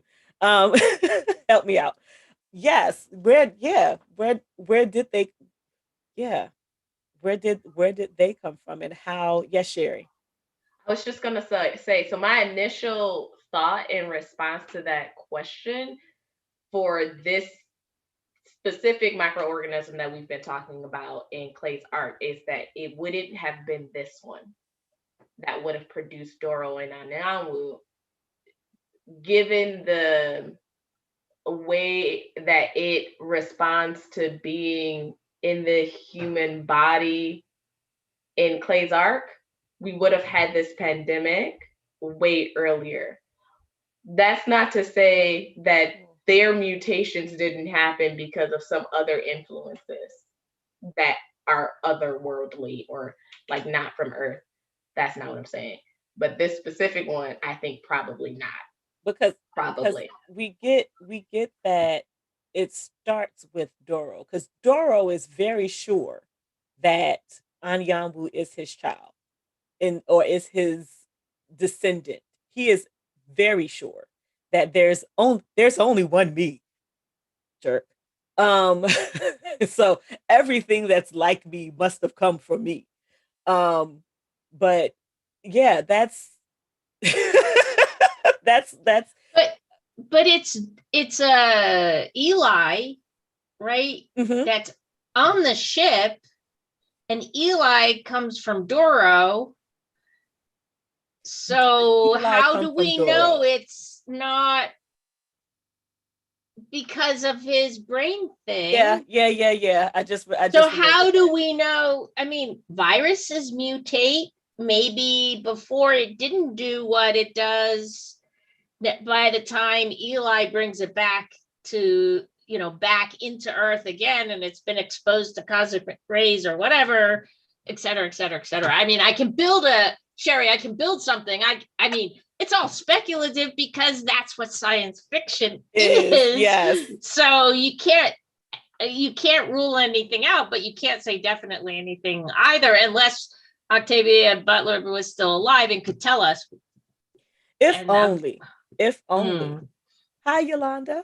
Nice to see you. Did you want to share, or were you just able to share your face with us? I'm just consuming today. That's fine. That's absolutely fine. This is my 4th Zoom. Oh, okay. Totally get that. Totally get that. Feel free to backseat it. It's totally okay. Yeah, I think also, let me check. Oh, Peach, I actually know the answer to your question. Peach asks, would you say that Octavia Butler is a pessimist or an optimist? I feel like that would help inform the way we read her stories. Octavia Butler has said in an interview, and I cannot remember who interviewed her, but she said, past tense, in an interview, that she was a hopeful pessimist.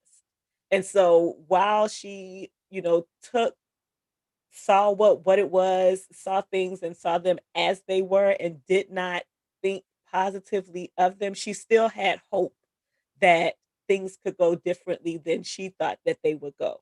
And so yes, that greatly influences how she wrote.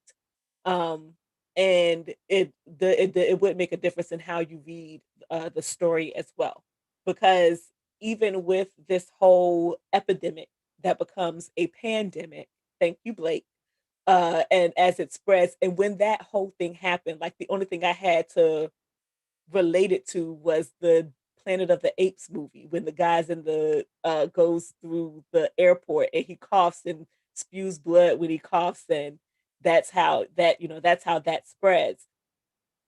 It's such a, like, to see how Earth is going to respond, and I don't think Survivor is on Earth.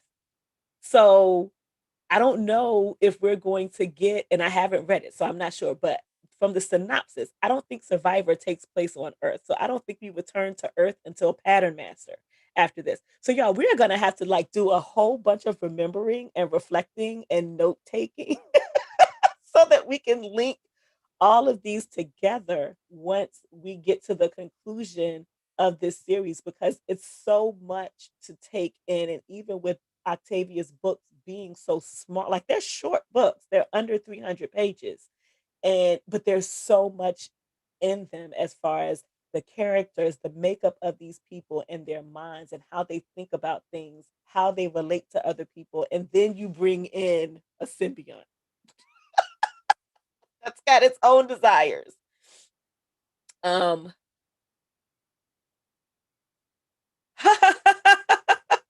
That's a very, yes. What is this other planet, Yolanda? For those of you on YouTube, in the chat, Yolanda has shared that her brother says she's He always says he doesn't know what the other planet is. He said, but I know there's at least 2 planets. There's at least 2.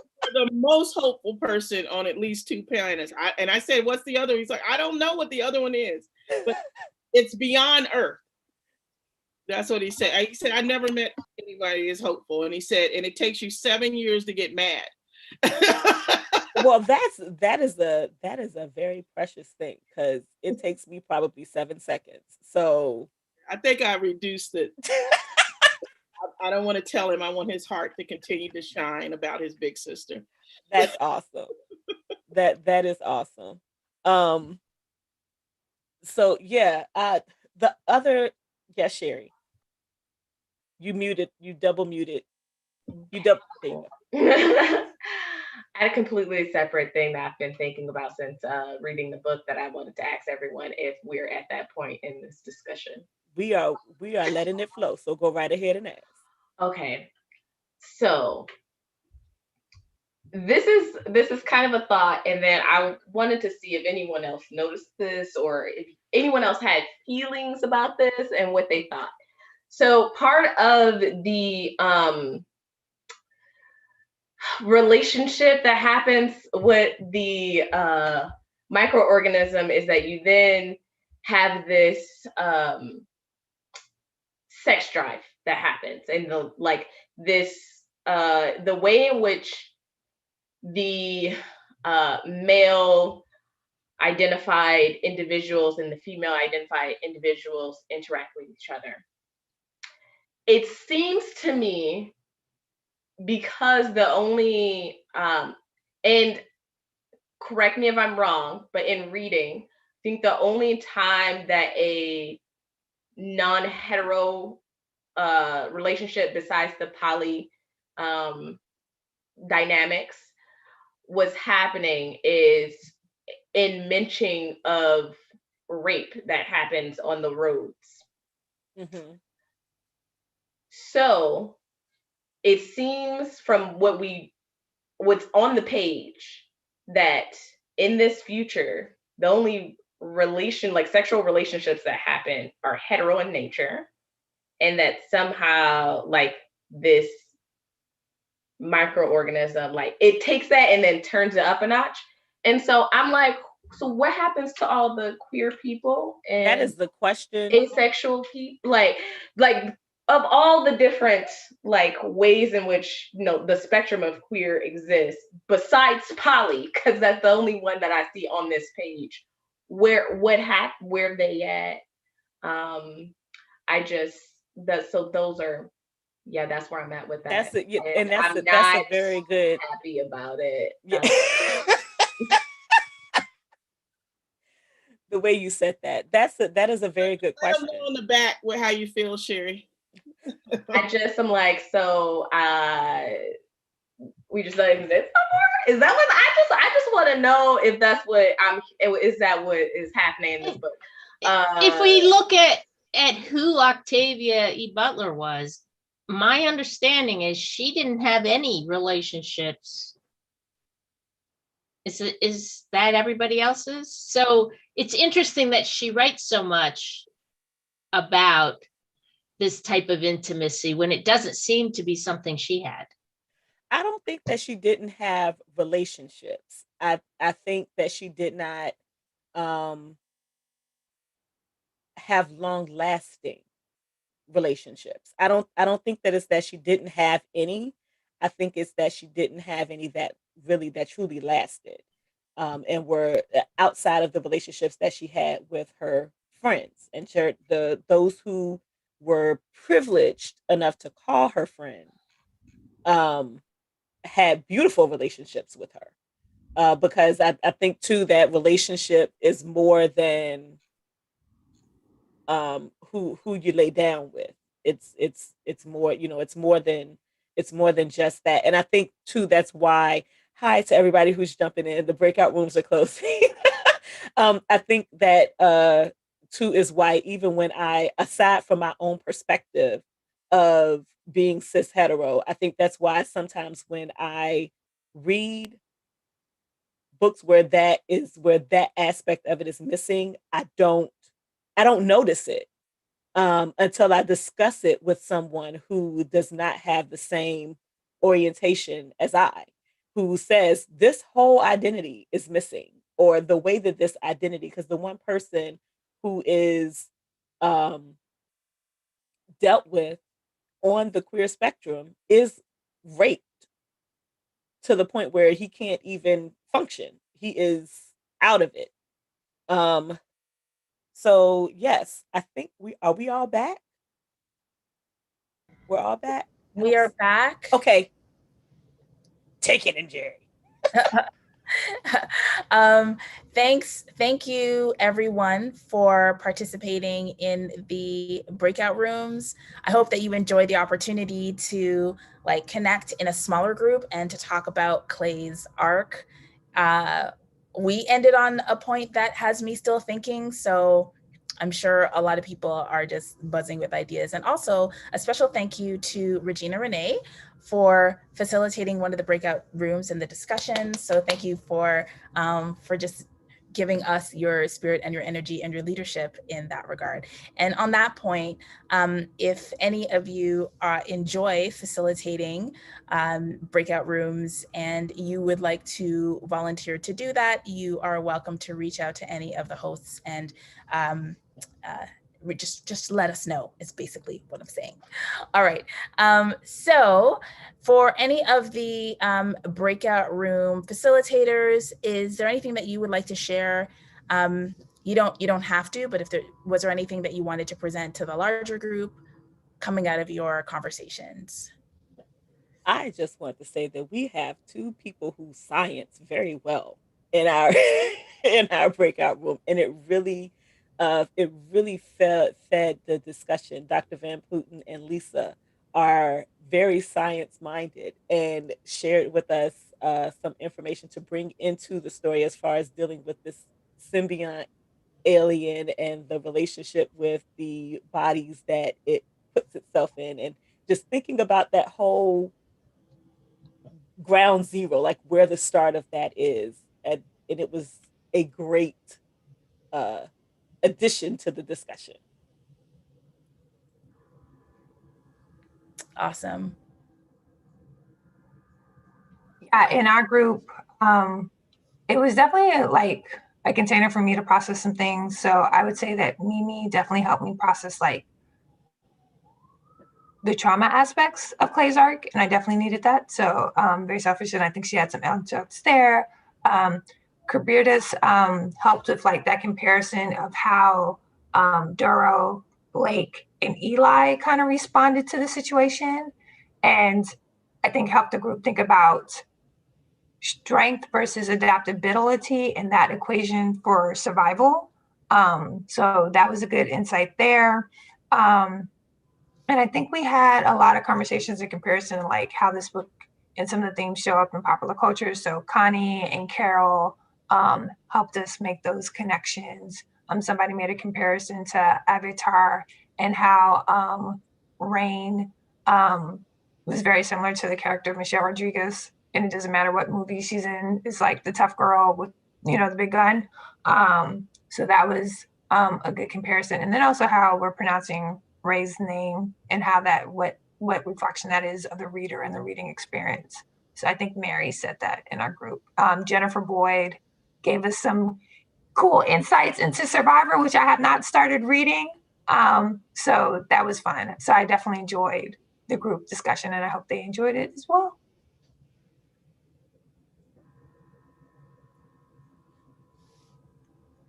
Thanks, Isis. Regina Renee, was there anything that you wanted to bring into the group?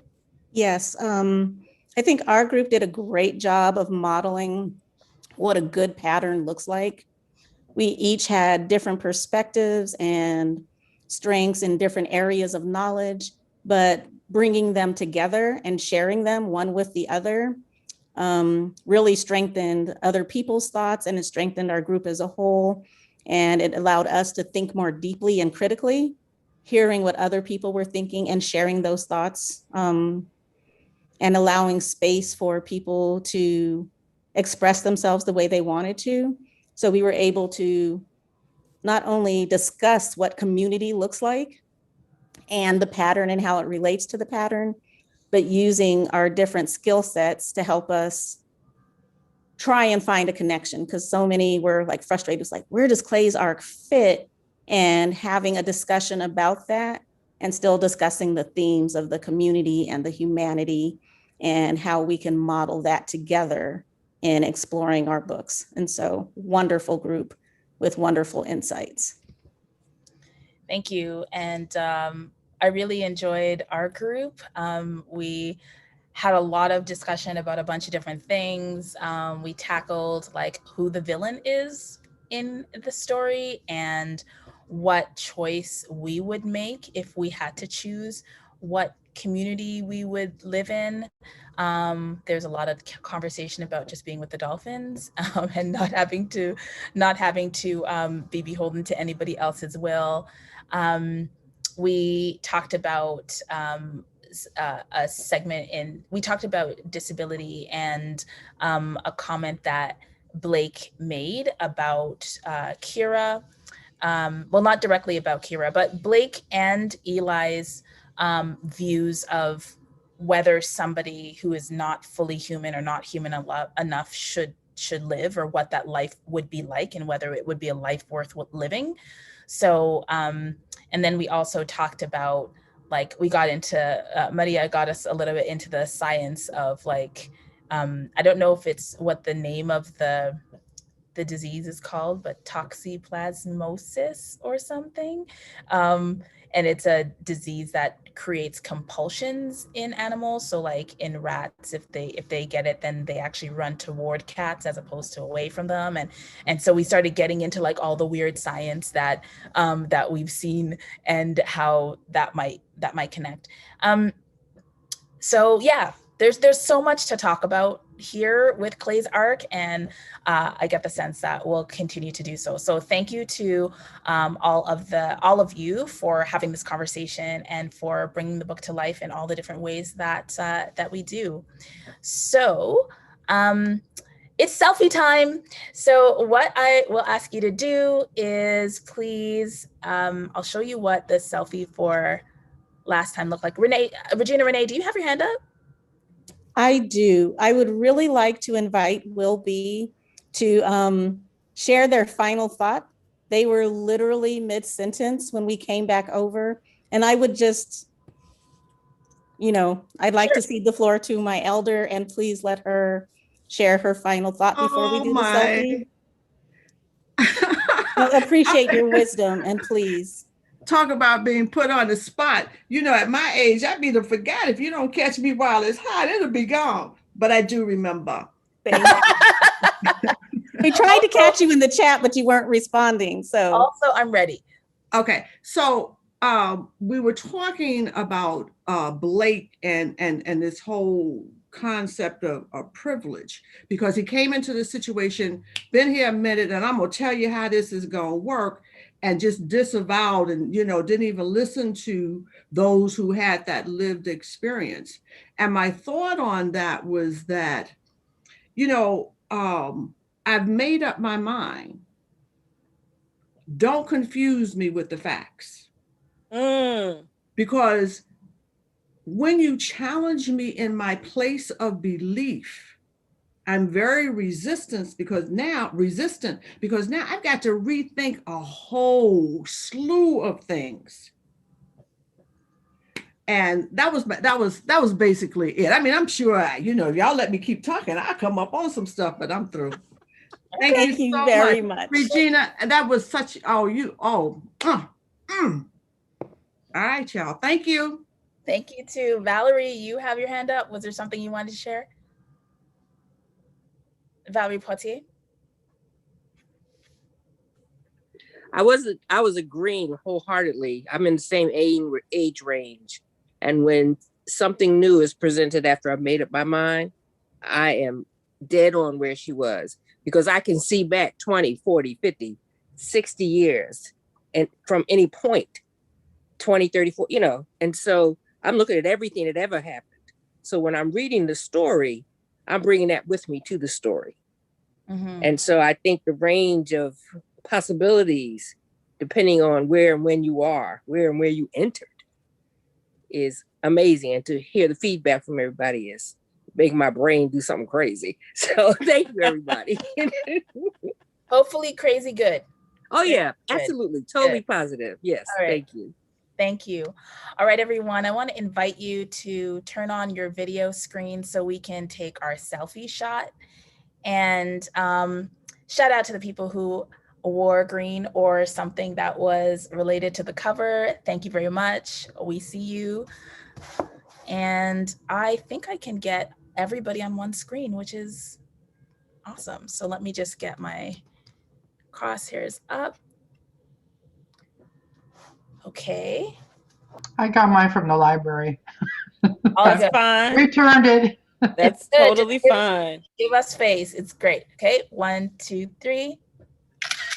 And then for, yeah, that's it. I don't need to take any more. Okay. So I've taken that. So thank you very much. And I will share the screen so we can continue on with the presentation. So this is what one of our selfies looked like from last time. All right. So now we are going to do the sound circle. So Tati, do you want to explain what we're going to do for people who are new? Sure. The way that the sound circle works is that you will select a 3 to 5 sentence excerpt from the book that you enjoyed or that was thought provoking to you, and you will share that. You will listen to others as they read, and then just as if one person starts and they read and then they stop, give it a few moments, and then you can come in. Try not to talk over everybody. Talk over people. If someone starts and you were preparing to start, then just wait until they finish. You don't have to participate. It's not mandatory that you share in the sound circle. Just whosoever will join in. And then all you do is just read your excerpt that you selected. There's no commentary, and we just listen and we hear all of our beautiful voices share in Mrs. Butler's work. Miss Butler. Thank you. So the sound circle is open.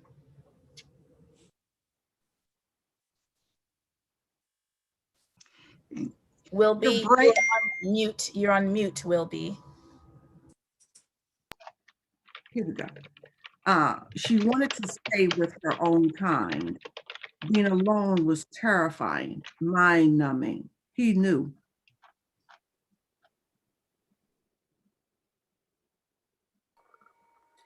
Later that night, he sat at the kitchen table and wrote Laureen a long, surprisingly loving letter.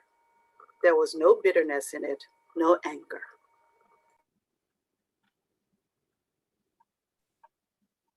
He worried about Rita, worried that he might not be able to take care of her, that she might die in spite of her apparent adjustment.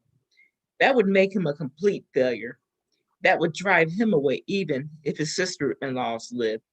In his mind, only her living would ease his questioning of his own humanity. He had stayed to save her.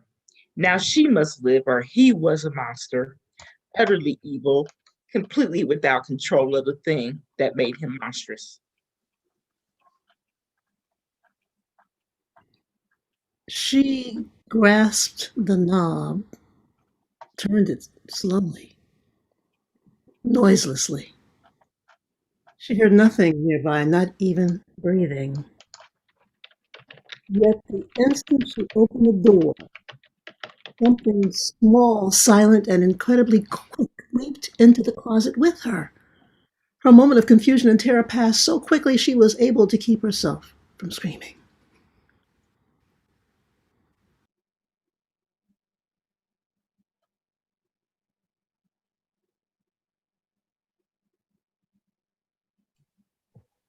Kira and the child had been staring at each other.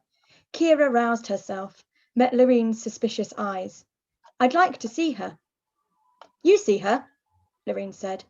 She's no freak. She's supposed to be this way. They're all this way. I know, Kira said. Eli has told me. She's beautiful.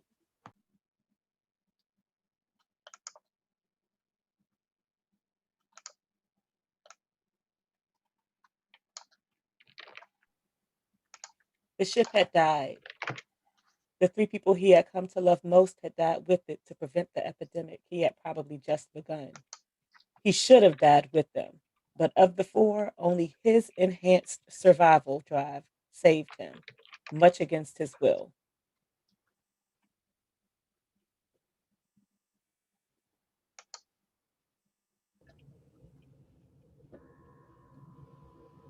We can't change them, Gwyn said. And no matter how you feel, if you try to hurt them, we'll kill you. Eli stared at her amazed. She was the gentlest of the 3 women, the one most likely to need reassurance and want protection. We will kill you, she repeated very softly. She didn't flinch from his gaze. You're bright, Lupe said to her softly, very bright, but stubborn. You think you can choose your realities. You can't.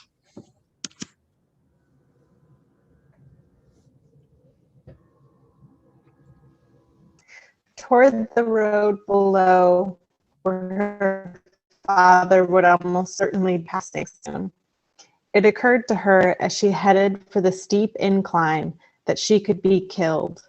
The thought did not slow her. Either way, the stick people would not tie her down again.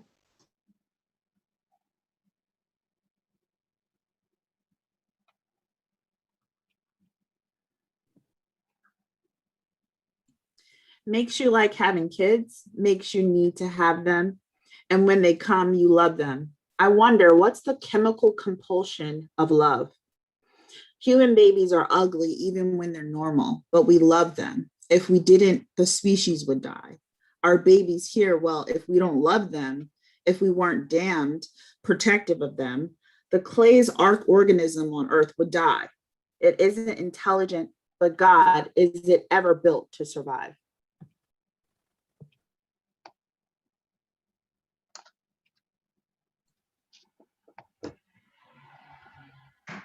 His changed body seemed able to digest almost anything. It tempted him by making non-human behavior pleasurable, but most of the time it let him decide, let him choose to cling to as much of his humanity as he could.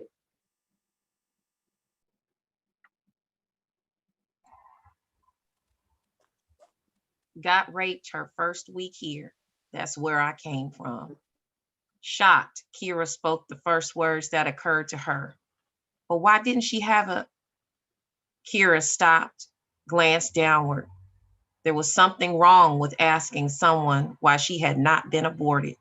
She wondered why the girl would tell her such a secret, shameful thing.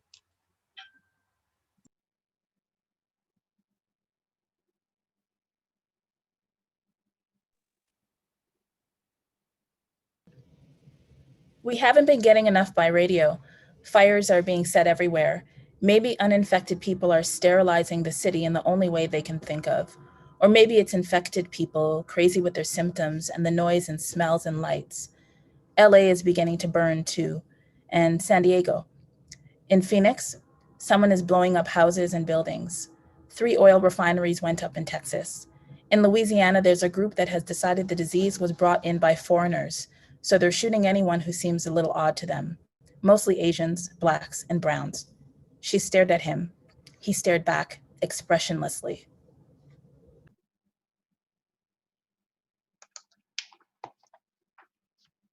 he saw her as she had been when they met at UCLA.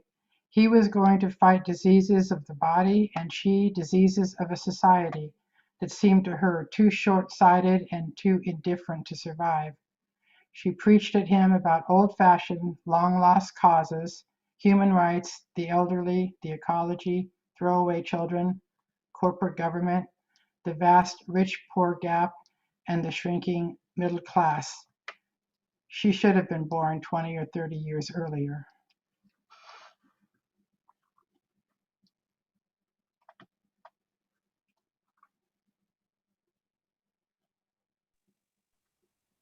He drove on, praying that he would see Renee, that he would have a chance to pick her up.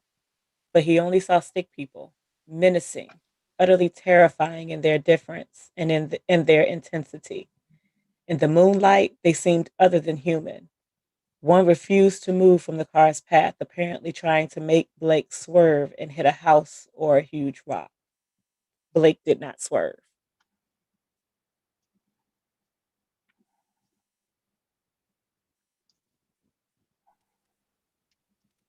Jacob found Stephen and Kira sitting together in the car. Without a word, he climbed into Kira's lap and fell asleep. She stroked his hair, accepting his presence and his youth, and thinking nothing. It was possible to endure if she thought nothing at all.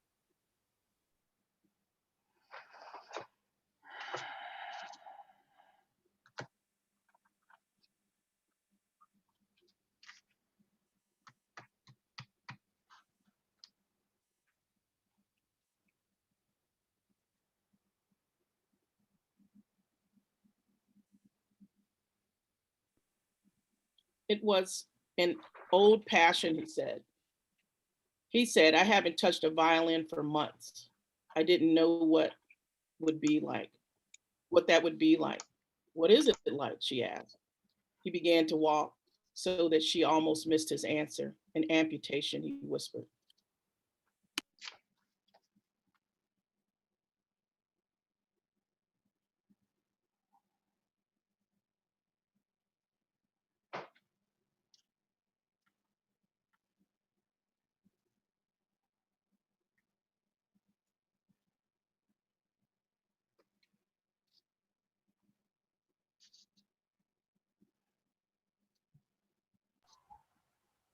You get back to your place and keep from underfoot, the woman said.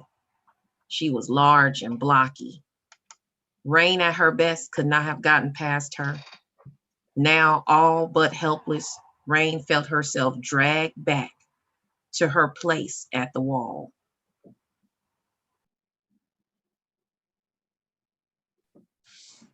They had clearly feared turn of the century in irrationality, religious overzealousness on one side, destructive hedonism on the other, with both heated by illogical intolerance and corporate greed.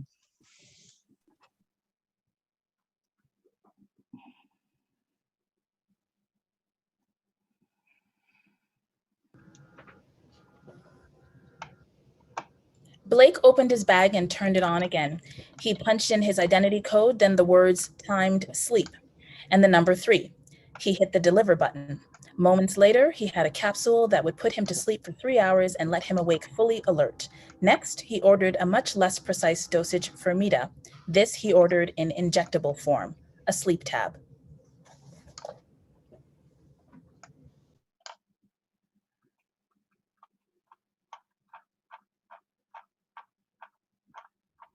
Instead, she shut the closet door quickly, quietly, and turned to face Jacob. He was naked and trembling. Before she realized what he meant to do, he leaped again, this time at her. To her amazement, she caught him. He was heavy, but she had no trouble holding him. 2 days before, she did not think she could have lifted him from the ground, let alone caught him in midair. He clung to her, utterly silent, but clearly terrified.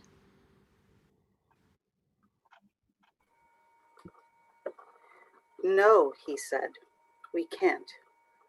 But we know the world they'll have to spend their lives in. And I know what their lives will be like if they can't fit in. And of course, there's no way they can fit in. You think sewers and cesspools are bad? Try a cage. Bars, you know, locks.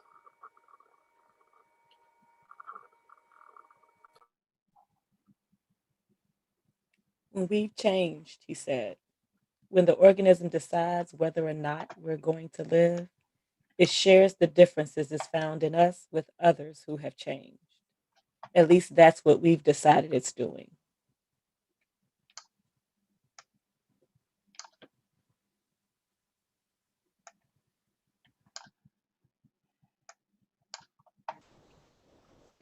In his mind, only her living would ease his questioning of his own humanity.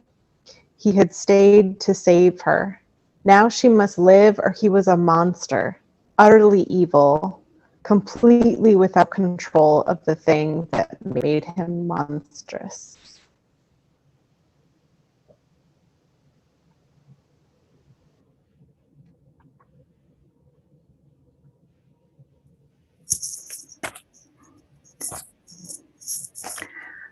I'm going to sleep with Doreen, Ellie told her one day. It's her time. Maida rubbed her stomach and looked at him. I don't want you to, she said. He could see that she meant the words, but he heard little passion behind them. She had some ideas what he was feeling, and she knew positively what Lorena was feeling. She wanted to hold on to him, but she had already resigned herself to his going.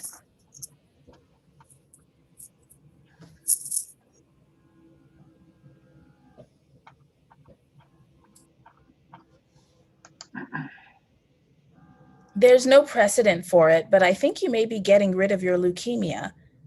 Or maybe the organisms even found a way to use leukemia to its advantage. And yours. You're going to live.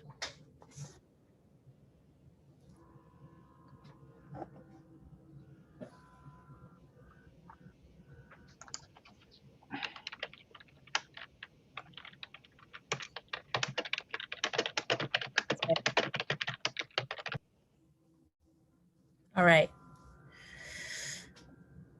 Thank you very much for that. Thank you for the sound circle, everybody who chose to read and everybody who chose to listen. So thank you for that. I know that we are at the hour and some people, a little past the hour, and some people have to go. So please exit as you need to. We still have a few more things we want to do on the agenda before we close out. So I'm going to share my screen again and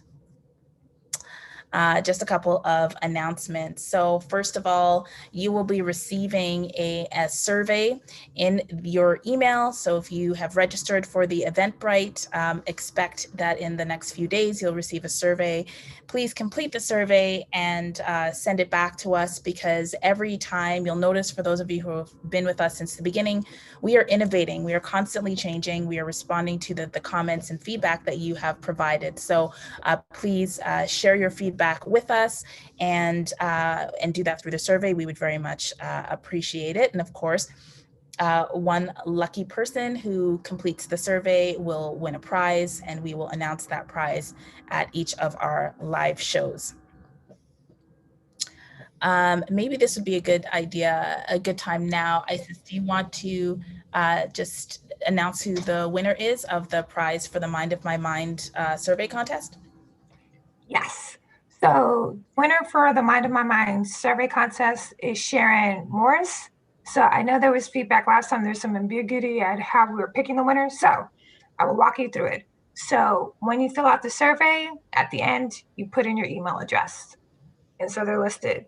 So today we went through this survey results. We matched that with the random number generator.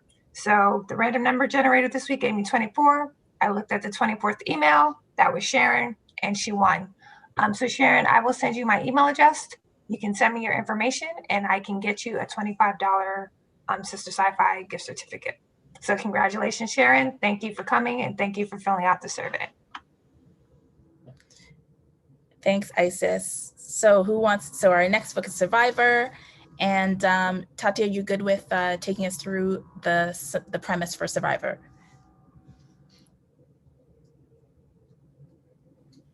As I unmute myself, I am. Hold on just a moment. Let me move the chat out of the way. Survivor. Here is the synopsis. They fled from an earth ravaged by plague and violence, seeking to fulfill their holy mission, to discover a new home for humanity. But instead of landing in a peace-filled paradise, earth missionaries found themselves caught between two warring civilizations, the Garcon and the Tekon. And only one of the people from Earth, a young girl and converted missionary named Alana, has the proper survival training to see through the lies of her Garcon host, to extend the hand of friendship to the humans only to enslave them. Alana alone can understand the necessity of becoming one with the Tekon enemy, and perhaps she can find a way to release the missionaries from the deadly bondage into which they have complacently fallen. Yet, even if she succeeds, will Alana merely be saving them for a still more inescapable doom? Thanks, Tati. So the live show for Survivor will be held on May 30th, 2021, same time. And so as we said earlier, you can pick up your copy of Survivor. It's a digital copy. It'll be in the SistahSciFi website in the store.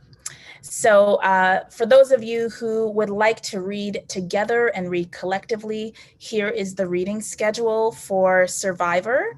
We will be reading from May 14th to May 29th. For those of you who have participated in the slow read before, you'll notice that we have one less session so that we can get sort of longer sessions with more reading in each session and more time to chat. So this schedule and the links for the slow read will be, for the live slow reading sessions, will be sent to you through email, and then you can find your way over to Onyx Pages when you want to join. If you are interested in being a guest on YouTube for any of the slow reads, please let me know. This time we had Dr. Van Putten, and we also had Regina Renee, who joined as guests that we met like through the slow read experience. So if that's something you'd like to participate in, please do. It's a very rich experience and a lot of fun. Buy things from SistahSciFi is basically what we have to say to that slide. And if you are not ready to leave yet and you want to chill in the after party, because obviously there's an after party, we are going to keep this chat, we're going to keep the Zoom open. So we're going to say goodbye to the people who are participating on YouTube, and then goodbye to everyone else. And if you want to just hang out, pretend like this is the hallway, you know, after the con, everybody's in the hallway, and you saw somebody that said something really interesting, you want to like say hello, or you want to talk about the book more, get something off your chest or whatever, please stay. We will be around for about 20 to 30 minutes after in the Zoom. It won't be recorded, and you can join us there if you want to hang out in the lounge afterwards. Tati or Isis, do one of you want to do the keep in touch? I can. So these are ways that you can keep in touch with us and those of us who are participating in the slow read. The first thing that you can do is register on the Eventbrite for the Octavia E. Butler slow read. If you search that in Eventbrite, it will bring up the event, and each, if you go to the Eventbrite, each date is a different selection in the drop-down menu. So after you register, so if you go to register for Survivor, once you've completed that registration, you can go right back to that same page and click the drop down button and pick the next date, and you can just register for everything right now. So go do that. You can also subscribe to Njeri's channel, which is Onyx Pages on YouTube, and my channel, which is Musical Tati on YouTube, where we discuss books that we read or do reviews of books that we read on a somewhat regular basis as our schedules permit. You can also follow the Slow Read on Twitter at OEB Read. Ooh, this headphone is knocking my brain. And we post there somewhat regularly, as well as on Instagram.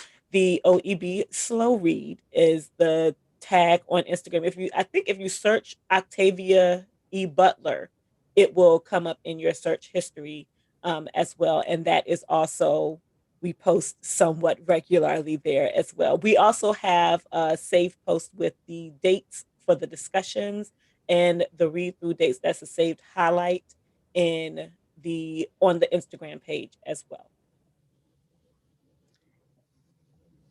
Thanks very much. Okay, does anyone else have anything that you'd like to share or say to the whole group before we say goodbye until next time? Thank you.